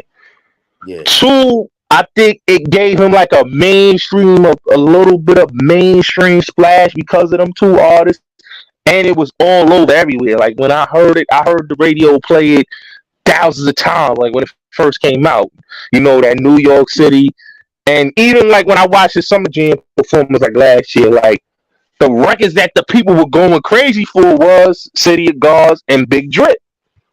I'm just being honest. I had an argument today about like what Fabio's biggest. I said Weddy is a big record, but I said City of Gods and Big Drip are the two biggest records that everybody knows. Yeah. And it's not to take nothing away from Fabio, but when I remember when Pop came out, like every song everybody knew. Christopher Walken, Dior, Welcome to the Party, like every record he came, even the Woo record with 50 Cent and all the records on that album, like everybody knew. The Hulk of them, the records that was on the mixtape, Meet the Woo 1, 2, like everybody knew all the songs on it. So it's Yeah. just like, in my opinion, I just feel like I haven't seen anybody had like the energy that those two have, and I hear a lot of people say that like those two had the energy, and it's like I haven't seen like that one, like K Flock. I told people like K Flock, I've seen the star pillar. Not even only K Flock, but even D Things. D Things, I could saw him being a big star too. D Things had potential too. So it's like those like I saw, but jail, them getting incarcerated slowly stopped them. Like even with I hear people tell me about Dusty O'Kane, I'm like, The problem with Dusty Okay, he sounds too much like Pop Smoke, so it's not going to work. You know, like Quilly Woo, he sounds too much like Pop Smoke. Like a certain artist, when you sound so much like that artist, it's like it's not going to work. You have to be different. What made Pop Smoke great was that he sound like he was motherfucking 30, and the dude was only 19, going on 20 years old. You know what I'm saying? He sound like a grown man. Like what made 6ix9ine even before the snitching, what made him so different is he looked like fucking Jeff Hardy, and he had a red bandana on his head. Like it's just the gimmicks on these rappers that makes people gravitate to them because people is just different. But when you're an artist and you doing music, you have to be so just ahead of the click. You have to be ahead of the click. If you're not ahead of the click and you're not different, people are not going to appeal to you. That's just like with the thing with Bobby. Like when Bobby came home, right? Everybody said, "Yo, Bobby and Roddy going to bring New York back," and it's like Bobby waited too long to put out music. Like I heard I tell people I heard Nine Bridges. Nine Bridges. I got the original Nine Bridges with Bobby, Rowdy, and motherfucking A Boogie. You know, they took Bobby off the record. Bobby had the last verse on the record. Rowdy and A Boogie, it just became A Boogie and Rowdy, but they took Bobby off the record. You know what I'm saying? Because Bobby shit is just outdated. It's no disrespect, but it's just outdated. You know, Bobby shit still sound like 2014, 2015. That's why people is not gravitating to the music, and it's no disrespect. It's just people want to hear something fresh. You feel what I'm saying, Pete? Yeah, no, definitely. I hear what you're saying. I definitely think Bobby took way too long to, in my opinion, he took a little too long to put music out. And yeah, I feel like if you ask who's somebody from New York that will probably take New York, be as big as them, I sadly it would have had to have been K Flock or D Thing. That those are the two right there. And D Thing will be home. He should be home this year or next year. Um Okay. yeah, but K Flock, that's a whole different story, man. Yeah. K Flock. I'm gonna be honest with you. K Flock. Um, his story is sad because like he Yeah. didn't have to be there. You know, that's the thing that I always say. Where's a lot of people's real friends at? Because if I was down with K Flock and that was my little dude, I would have told K Flock, "Yo, listen, we gonna keep your ass in the studio, bro. Let's get these hits. Fuck going back to home like that right there." And then the video, it fucked him all the way up. And then the whole thing with the Ron Suno situation, you know, with Zay Munna and all that, and Rolling Loud, because people don't know this, P. A lot of people don't know the reason why Rolling Loud is not coming back to New York is because of the whole Ron Suno K Flock altercation that happened. That's crazy. And the crazy part is that Rolling Loud, the first year they came to New York, the first rappers that they had banned was Pop Smoke, Chef G, Oh yeah, 22G. They had uh-huh. all the drill rappers banned. And then the next year, when they had Rolling Loud, because Pop was already dead, so the next year that they had Rolling Loud, they was able to bring out the drill rappers like K Flock and all these guys. So they wasn't banned this time. So with that whole situation happening, they just banned the whole show from New York and just say, you know what, so much of the murders going on with the drill rappers and the Ron Suno situation that we just gonna ban the whole fucking shit from New York. And I think that was kind of fucked up, but you know that's what happened, you know. But I really want to see D Thing win. I'm not gonna lie to you, P. I like D Things. I like K Flock, but I really want to see that boy. I see you with French Montana, so I really want to see him win. I really want to see him out of the Bronx. I don't want to see him go back to the Bronx. I want to see him like go on tour, put some big songs out because he got potential and he's still young. You know what I mean, P? Yeah. The thing is, before you mentioned K Flock, and I'm gonna say this, but I'm gonna have to go soon. My apologies. But I want to say this with the K Flock thing. I know you were saying like, yo, he didn't have to be there, and I totally agree with you. You was in Harlem next to Sugar Hill, where you know there are it's so intense with you and them over there. You know that. So all right. Now, what I have come to see being around these young artists, the older guys that are around these artists act like little bro. And I mean no disrespect when I Fact. say it, but and I don't know if y'all probably seen this. The person who has the bag now becomes the big brother, right? The That's a fact. person, yeah, you know, the person who has the opportunity now calls the shots. I have seen K Flock when somebody told him like they grew up having beef with some other guys, and K Flock befriended those guys. And when the older dudes was just like, yo, them dudes ain't good over here. K Flock's response to them was, they good wherever I say they good. So that just showed me, okay, you probably can't make him do something he doesn't want to do. And I think that's why these guys get caught up in a situation where they're now doing things and they should have listened to the older guys around them, and they chose not to. You know what I'm saying?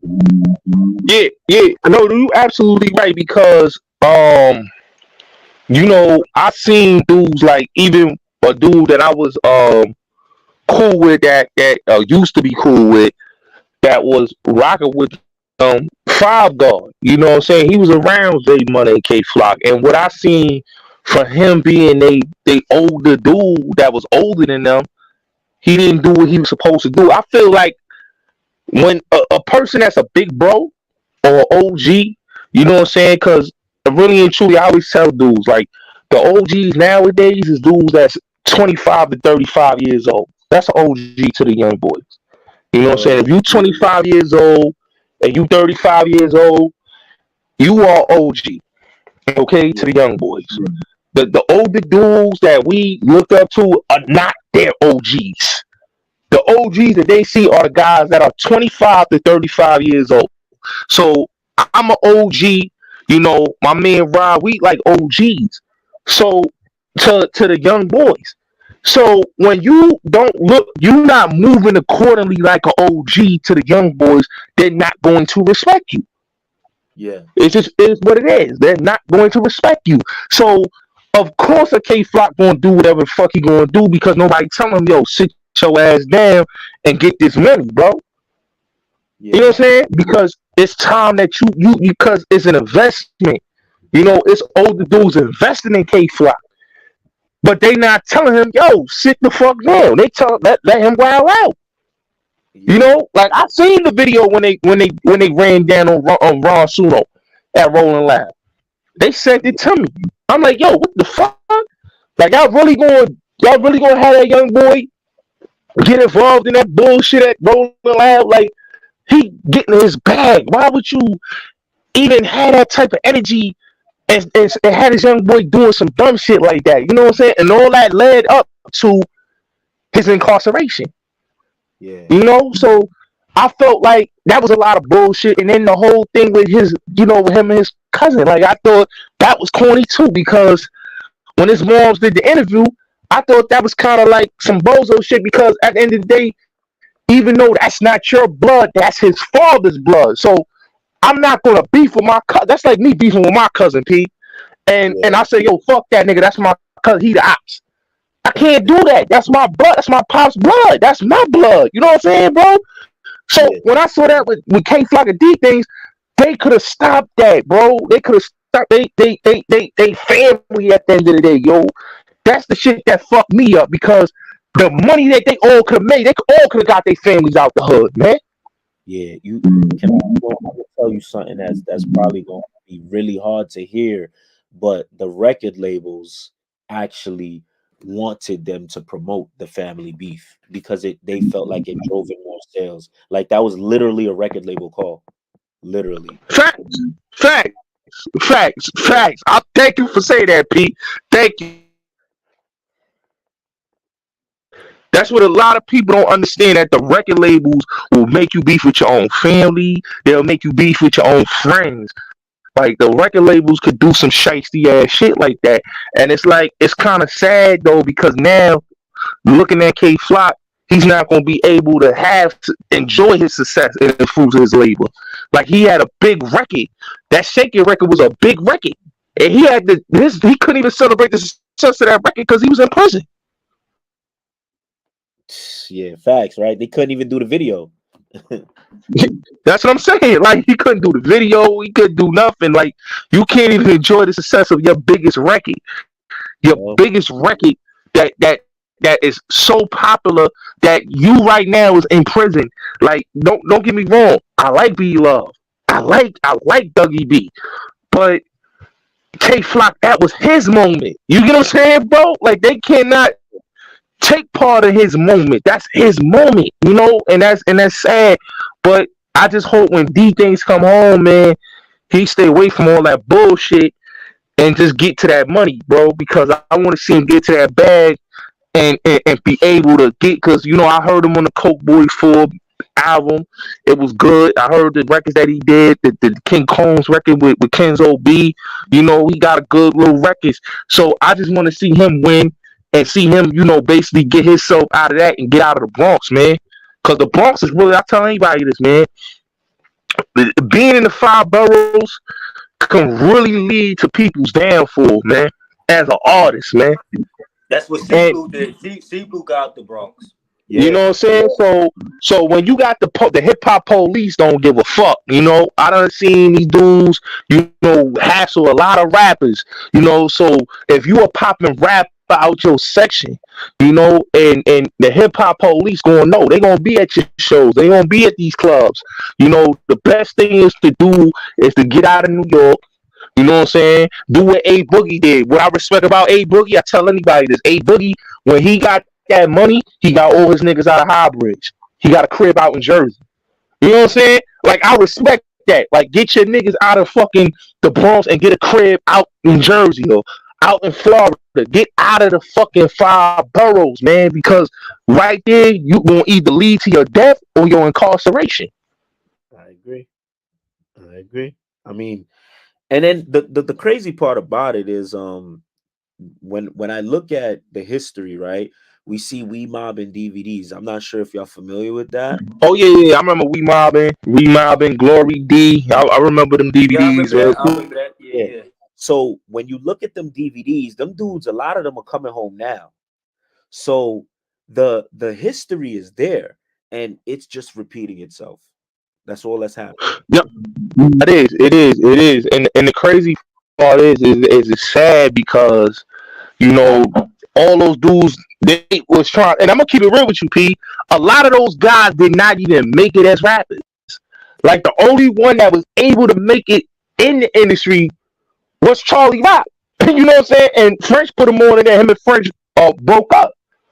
You know, but everybody else that was on those DVDs, they never was able to get a chance to make it in the industry. D Things and K Flock was able to make it. A lot of these other drill rappers from the Bronx was able to make it in the industry where people know who the fuck they are. It's sad, man. That's a fact. That's so true. And that's another person. I did an interview with Charlie Rock too. That was somebody I really wanted to. Oh yeah, I want to ask you about that, man. I saw that interview. I forgot to even ask you about that. How was that interview with the Charlie Rock situation? Because he really, you know, like they speak highly of him. You know what I'm saying? Like, shout out to him, free Charlie Rock. Like I you know, him and French, you know, they had their differences, but how was the energy like you talking with him and you know telling him like everything that been going on, how he felt? Yeah, I think it was dope, man. He got on the phone and you couldn't even tell that he's doing all that time. You know, he told me, yo, before the interview, he said, you can ask me any question you want. Just please don't say the amount of time I'm doing. You know what I'm saying? I guess that's just one request that he has. He's trying to do his time. He's probably not trying to have his time do him. But I was like, damn, that's the only thing I can't say. I'm cool with that. You know how many other things I have to ask? So cool, good spirit. It was a vibe. He spoke on why he fell out with French Montana. I wish that here's the thing, and I don't know if people see this. I think I didn't grow up with my father, right? But I grew up with my uncle, who I did call my, Mm-hmm. so I still had a father figure around. And it's I'm not an emotional dude. Like, I'm not a sensitive dude. You could literally ask me anything, I will answer it Yeah. nicely. I'm the same way. I'm the same way, P. Because even though my father was in and out of my life, I still had him. You know what I'm saying? And I had a lot of male figures, and I know what you mean. A lot of men that didn't have a lot of male figures, they very emotional. I get it. Yeah, and he might I don't know. I feel like I wish Charlie would have been a little bit more patient with French Montana when he was coming up, because I think he wouldn't have gotten to he wouldn't have got into that situation he's in now, and he would have been somebody who was a star. But he needed money. He really needed money. He felt like French was dragging his feet. And sometimes what people don't understand is that that rapper is probably lit with fame, but he doesn't have the finances to take care of himself, his family, and support your dream yet. You have to be patient. And I think that's what it was with Charlie. Like, I think if you ask him now, he would look back and be like, yo, I could have waited a little bit longer. But you young, you have a kid, you don't wait for anything else. The streets is right outside. Go get your money out there on the streets. But then, Fair. you know, something happens, and now it's over. So that's what it was. But other than that, and he said a lot of things. He talked about the whole YG thing. He talked about many people he believed that was telling and everything. Um, he gave his truth. He gave his truth. And I like people who speak, and they don't hold no punches. This is how I feel, and I'm willing to stand, live, and die behind my words. And he really exemplified that throughout the interview. So I enjoyed it, man. Word, I enjoyed it. Yeah. AP, you know my favorite interview you did too? Another one, the joint with Bleezy, man. Oh, Bleezy. Shout out to Bleezy. He another one that got a lot of history. Like when I look at interviews like Charlie Rock, Bleezy, and they speak about the history of YGs and Wave Gang, like yeah, a lot of people don't understand these was serious crews in New York City. And a lot of people don't understand that when I see dudes speak about it, and then they will understand why you got a OGYG beef, or you got a Wu and Cho beef, because of the history and the backstory. You get what I'm saying, P? yeah, yeah. Absolutely, absolutely. Bleezy, and the thing about Bleezy, I just want to say, I got so much love for Bleezy, because when I first started doing this, I had reached out to Bleezy, but he kind of dubbed me, he curved me. But I always look at it like this. I tell everybody, when you're trying to do something, I don't believe in the answer no. I just believe in not right now. So it wasn't my time for me to sit down with Bleezy. You know what I'm saying? So I don't take him not doing my platform when I started as any disrespect. It was for me to go put in that pain, go put in that work. And then when I sat down with him, it was even better because he trusted me more. And he knew that I bet I'm gonna fully express myself on his platform. I don't think I would have got the same Bleezy when I first started that I got now. You know what I'm saying? And yo, after the interview, him and DOD Easy, I want to shout him out too, because he showed love. They let me into their homes, and it was just like, yo, you got a friend for life for me, for the respect that you gave us and all that. So much Yeah, he good peoples. Bleezy good peoples. You know what I'm saying? He good peoples. I did an interview with him on my first YouTube channel, P, and we did a good. It was a good conversation we had. And one thing I say, the dude is a humble dude, man. You know what I'm saying? He been grinding. You know what I'm saying? I want to see him win. You know what I'm saying? I'm a fan of homie. I really want to see him win. And he's a good, genuine dude, man. That's one thing I respect about him. He's a good, genuine dude. He's not about none of that. Where a lot of dudes be on that, dissing and disrespecting. He still give niggas they props. absolutely, absolutely. Yeah, so, yo, let me ask you though, Pete. Like, who you really want to, like, the next, like, interview you want, like, like I like that you didn't interview, like dudes like from New York that you want to interview, like hip hop wise. Are we talking just the drill community or anybody? Yeah, the drill community, and All right, know, yeah, I'll give you a few. So, just off the bat, we got I would really love to do K Flock, Coach the Ghost, MV King, Fabio, and um definitely D Thing. I feel like nobody has really asked K Flock and D Thing those tough questions, like to really make them mhm. and dive into who they are, the core of who they are. And I'd like to be the person to do that. Definitely Coach the Ghost as well. Uh, I love Coach the Ghost music, so I would love to sit down with him if he came. And Yeah, Fabio, the reason why I would really love to interview Fabio, I feel like there's many questions that his fans want to know as far as what happened between him and Drizzy, what happened between him and BJD. Like we want the real answers. We don't really want the PR answers. So I would love to do that interview with Fabio in a respectful way, of course. yeah. I want to ask you, yo, Pete. Like, I'm glad you said, Coca and Coach. Because I'm not gonna lie. Like, there was a time, like when Coach came out, and then when Coca, I really wanted to see them two win because I seen like they work ethic and how like they came in the game, and a lot of dudes was hating on them, But them dudes, I can't front. Them dudes is talented. You get what I'm saying, bro? They talented. It's just sad.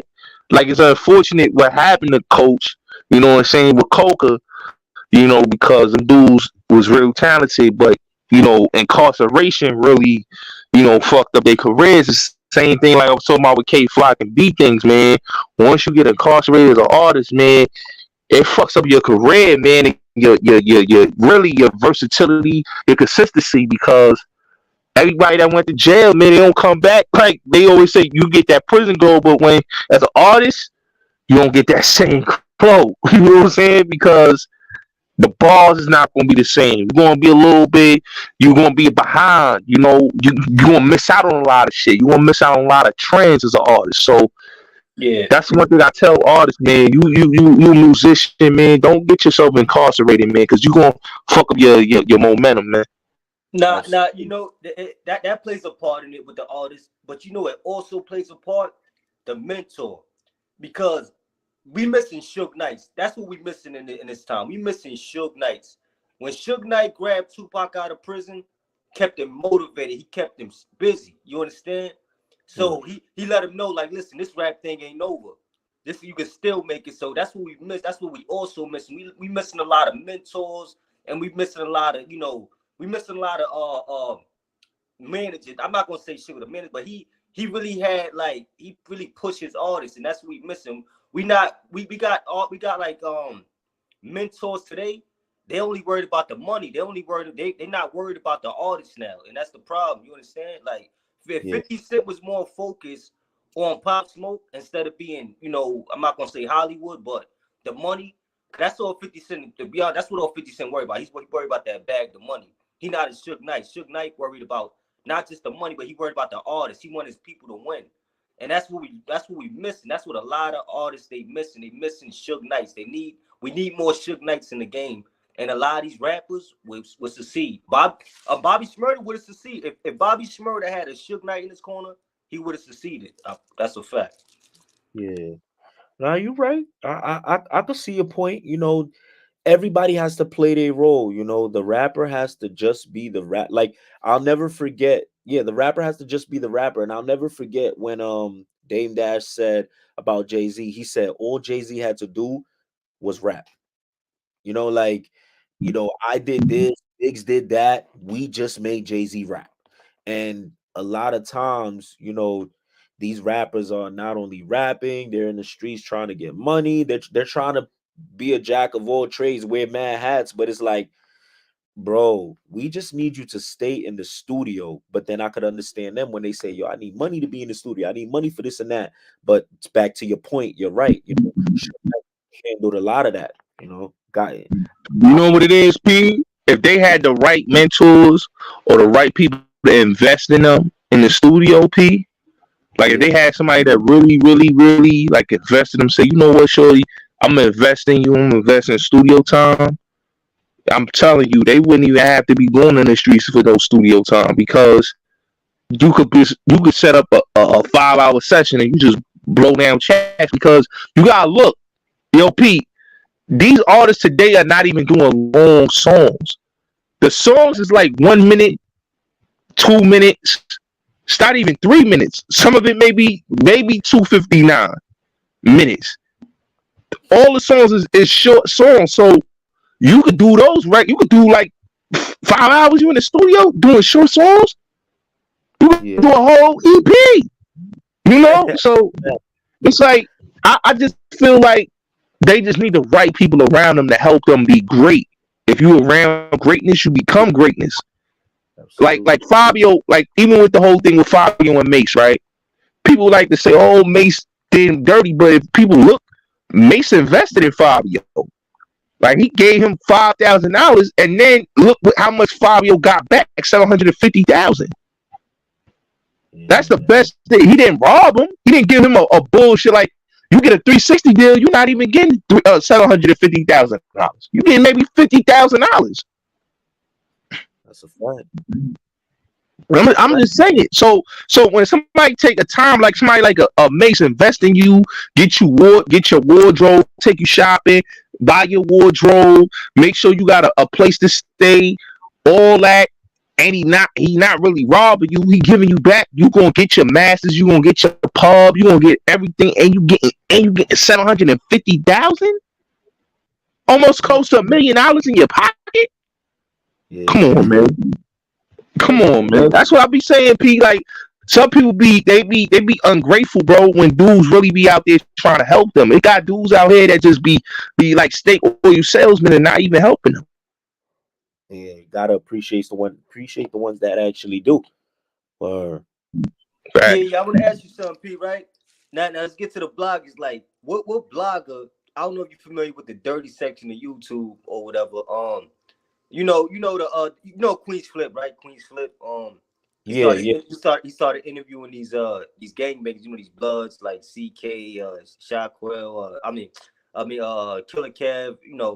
What blogger would you want to interview? That's a good question. Right now, to be honest, I would love to. Damn, the person I want to interview, Taxstone, he locked up. That's somebody I would want to interview. But if we talking about who's free, who's home, damn, I ain't really think about that. You know, who's blogging that I'd want to sit down with. We talking like we talking like guys like Adam, Say Cheese, all these guys No, that do not in that sector. Nah, they up there, like in our sector. Like the sector, like you heard of Scheme Team, right? Yeah, I heard of them. I'm not too familiar with everything, but I heard of them. Yeah, like how would you feel about interviewing Scheme Team? How would you feel about that? I can't lie to you. I heard of his name and all that, but I can't. Is he blood or something like that? I can't remember. Yeah, Pete. Yo, guys, tell him. Yeah, I probably seen him. I never really paid attention. Hey, Pete. So would you like I'm gonna ask you, like, Pete, would you like to like how you feel about Swayze? Like you like Swayze TV, like BMG Upper Class or CC? Would you interview dudes like that? Oh yeah. I interviewed BMG Upper Class. Swayze, I tried to interview him, but he's not trying to show his face. So I was just like, cool. I was like, yo, let's do an audio, but he wasn't down to do that. CC show, I'm actually in talks with him. That's actually something we was trying to surprise him with. So we okay. What about Booba? What about Booba? Booba. I was supposed to interview Booba, but he curved me and went to no jumper. So that, you know what that means. I just gotta put in that work and then we're gonna make it happen. Booba 100. Okay. Yeah. What about like Trell Marty? You think you can do something with him? Oh, I'm actually interviewing him in 2 days. Oh, that's gonna be dope.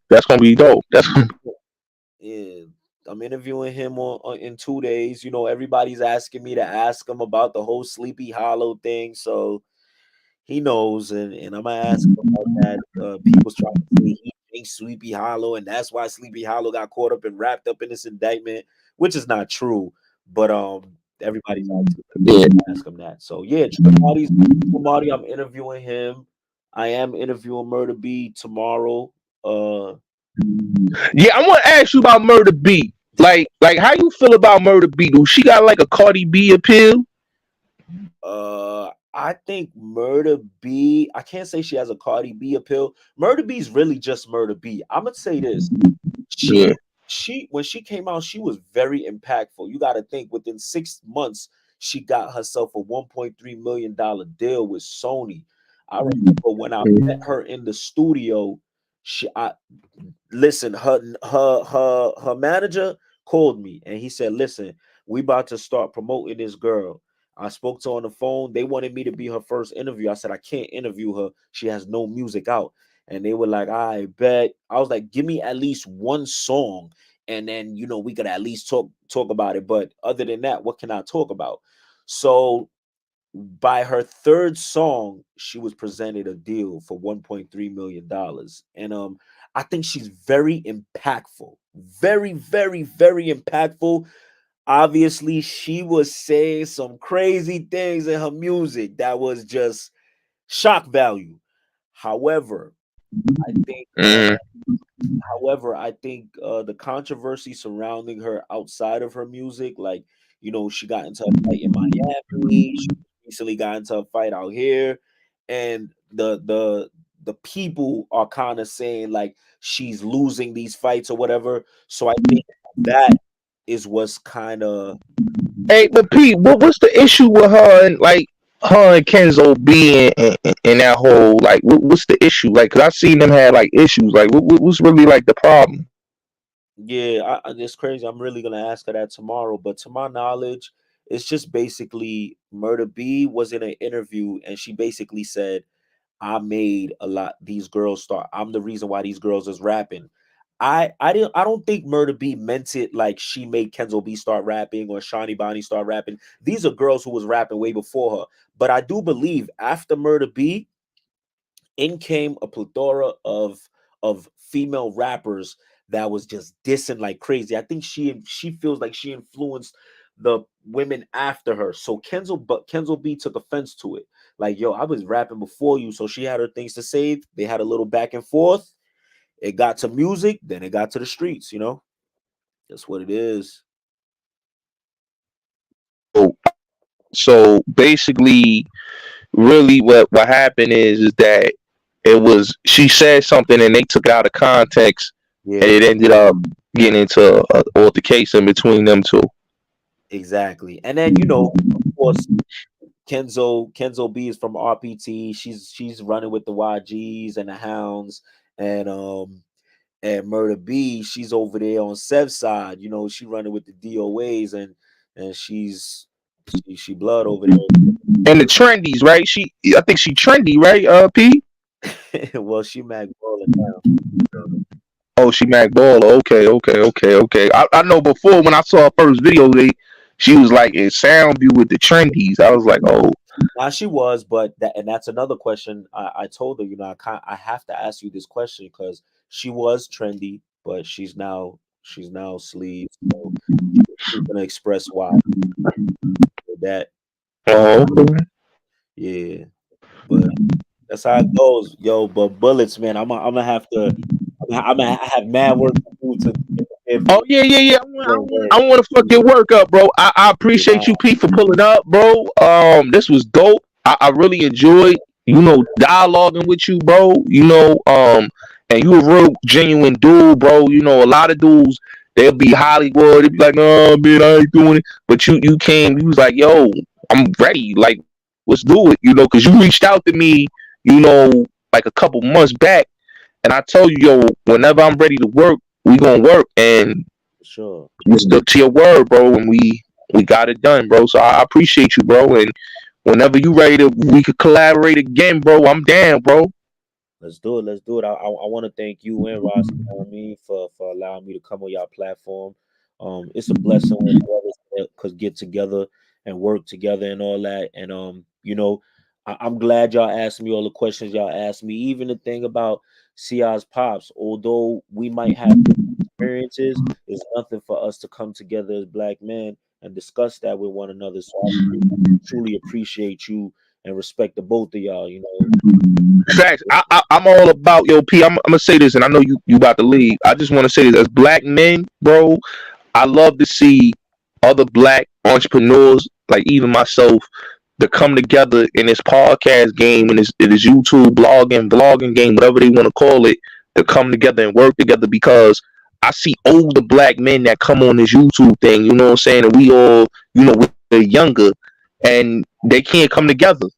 So when it comes to us younger black men that are on YouTube that are trying to make a way, because myself, I did music. That was me, like P. That was me, like my music. That was me in the beginning of my show when I first started. I was playing my music in the beginning of this show. So I rap before I even was a YouTuber, and what had me was the same reason why you started doing YouTube was I was so frustrated with the music shit and the politics and trying to get my music heard, and a promoter burnt me out my money. That's what really made me stop doing music. So when that promoter burnt me out my money, I was like, what am I gonna do?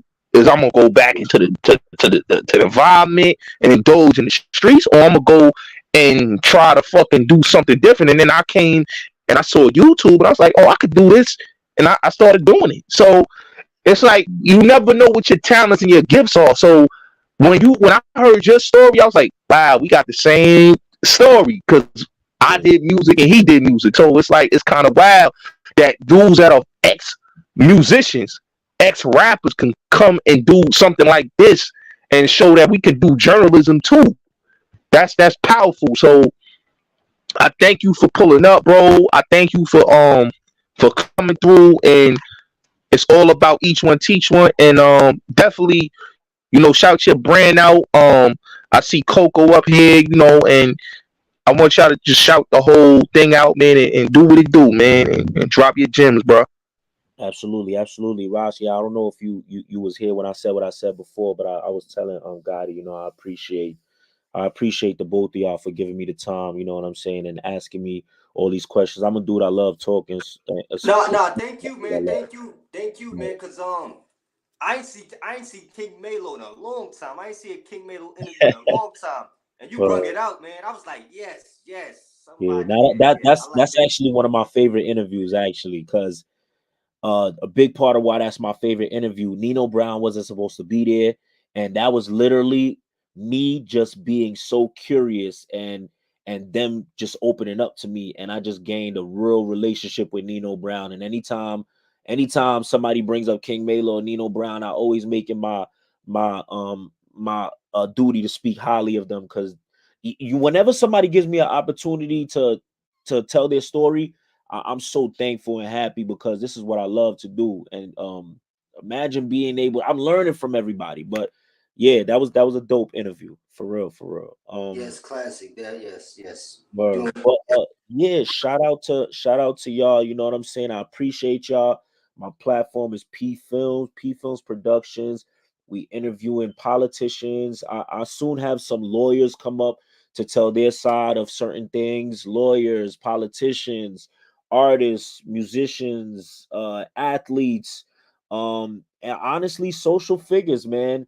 Uh, and I want to show love to Coco as well. She has helped me a lot when it comes to getting some graphic things done. She's putting those things down, and she's writing those emails for me. Sometimes we recently wrote an email out to the mayor. She sent that out. Sometimes when I gotta write people in jail, she sends that out. So I appreciate her. I appreciate y'all. And I want, the Most High to take y'all platform and y'all go up this year, 2023. Where everybody go up. That's it. I appreciate that. I appreciate that, bro. Appreciate you, man. I definitely appreciate that, man. And keep doing your thing, P. I'm definitely gonna be supporting. I'm definitely, I'll put your link in the chat so everybody go subscribe to his YouTube channel. Go follow him on Instagram. Definitely support the TikTok. I'm about to put the TikTok there. I want you to go support this man, support this black man, and keep supporting him because when you got brothers like this, genuine brothers like this, They're gonna always be great, and they're gonna always motherfucking have a lot of blessings and abundance because they keep it humble and they keep it respectful and they keep it real. You know, a lot of dudes they get big headed. This brother is a humble brother, and that's why I rock with him. So salute to UP, and I appreciate you for coming through. Coco, appreciate you, Queen, for coming, and I thank y'all, man. This was a beautiful show, man. Got you. Let's get it, y'all. Y'all have a great night. And this the first of a lot. This the first of many. Right up. Yes. All right, y'all. So all right, peace, bro. Man. Yeah, great one, man. Yeah, this was a dope live. This was a dope live for the culture, man. We got to touch on everything in this live. People that missed this show, go watch the replays. Make sure y'all smash that like button. Share this live. Show love in the comment section. Definitely support us. We got another interview coming. What is it? Friday, right, Rob? Yeah, Friday. It's a legendary. It's gonna be a legendary exclusive. It's gonna be a legendary interview that we got coming Friday, 8:00. One thing about us, man, we come with content. So even if dudes talk about the numbers, we don't care about that because motherfuckers gonna watch a live stream. You know what I'm saying? They gonna support. We're about having good conversations. We're about touching on different topics. We're about having the guests speak and being respectful and open up our house like it's their house. So I want to thank my partner in crime, Rahski. I want to thank y'all for holding us down like y'all do. And we will be live. I'm gonna come back live around like 11 o'clock. Me and Rahski gonna come back live at 11 o'clock. We gonna talk our shit like we always do. And I want to thank y'all for supporting the movement, supporting the Gotti gang. Continue to support us. Definitely support my boy PPhilms. Definitely support the movement and smash that like button for the people that just came in. Smash that like button. Yo, Rahski, we're gonna be back at 11 o'clock. You know what we're gonna do at 11 o'clock? We're gonna talk our shit. Salute, and I'll be back at 11 o'clock. Let's get it.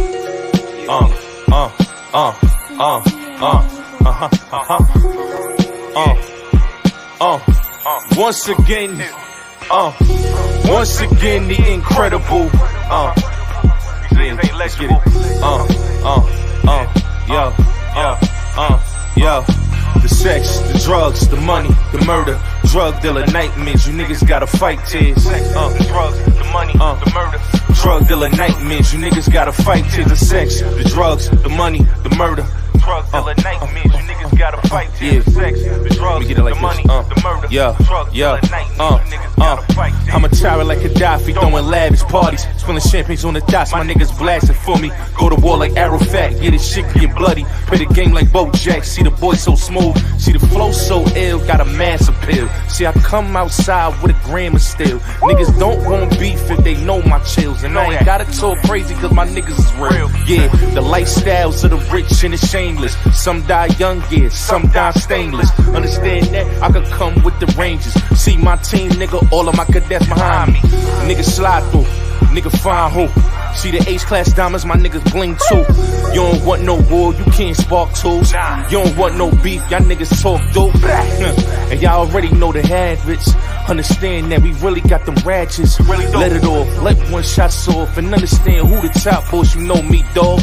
The sex, the drugs, the money, the murder, drug dealer nightmares. You niggas gotta fight tears. The sex, the drugs, the money, the murder, drug dealer nightmares. You niggas gotta fight tears. The sex, the drugs, the money, the murder, drug dealer nightmares. You niggas gotta fight tears. The sex, the drugs, the money, the murder, drug dealer nightmares. You niggas gotta fight tears. Everybody wanna know reality rap. Let me show you what reality at. All these niggas wanna talk about moving these stacks. I got a bundle over here, come and move them packs. You ain't never seen nothing cause the shit is so drastic. Horror flicks in my hood, we blasting. You niggas talking like you really want passes. You ain't never had no passion of the Christ. Let me know, understand that I'ma really let the desert blow. If you wanna talk beef, nigga, we gon' let it know. You don't want no problems, hollow tips follow. I understand that, them bullets is gon' burn you. You niggas don't wanna be up in that urn, dog. You don't wanna have your moms grieving in songs, dog. You already know what the beef gon' be, dog. Cause I pop out, my niggas know what. Sex, drugs, the money, the murder. Drug dealer nightmares, my niggas gotta fight tears of sex. The drugs, the money, the murder. Drug dealer nightmares, my niggas. Gotti, man, it's been a minute, man. Boss, just go to wifey, right? These niggas be talking that shit, I know man, they but do. you know how we do. Ain't shit changed. I got work on the scale, nigga. 100 bricks in my duffel bag. You already know. I got work on the scale, nigga. 100 bundles in my duffel bag. I got work on the scale, nigga. 100 stacks in my duffel bag. I got work on the scale, nigga. 100 bundles in my duffel bag. Riding low, see me in that 4-5 ACP. Might have to pop a nigga anytime, any streets. I'm a real live wire, nigga get busy, man. If you want that beef, dog, we gon' get it fucking in. Ain't no talking when I come through with that desert ease. Understand that it's really gon' be beef. Nigga ain't brief, nigga, if you really want it. You be dead by the night or the next morning. I got work on the scale, nigga. 100 bricks in my duffel bag. You already know. I got work on the scale, nigga. 100 bundles in my duffel bag. I got work on the scale, nigga. 100 stacks in my duffel bag. I got work on the scale, nigga. 100 bundles in my duffel bag. I got your girl on my dick, nigga. 4-5 in the streets on my hip, nigga.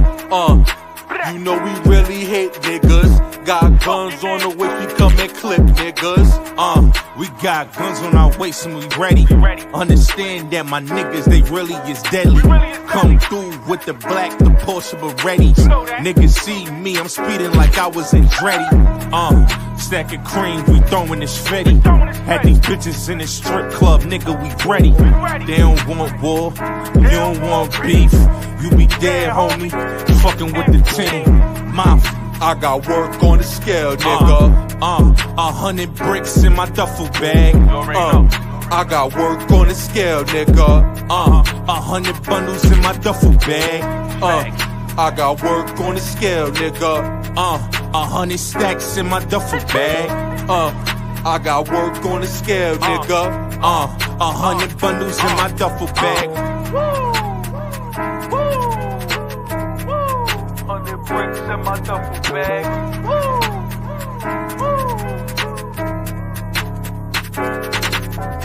So let that ride out. Hear a lot of you niggas talking, man. But at the end of the day, it's all rap shit. That's all we doing. It's nothing but rap. You know what I'm saying? You can't talk money. You can't have a money contest. Cause it was about that. We've been shitting on you niggas 4, 5, 6, 7 years ago, man. You know what the fuck it is, man. Council, Gotti gang. Shout out to my niggas, man.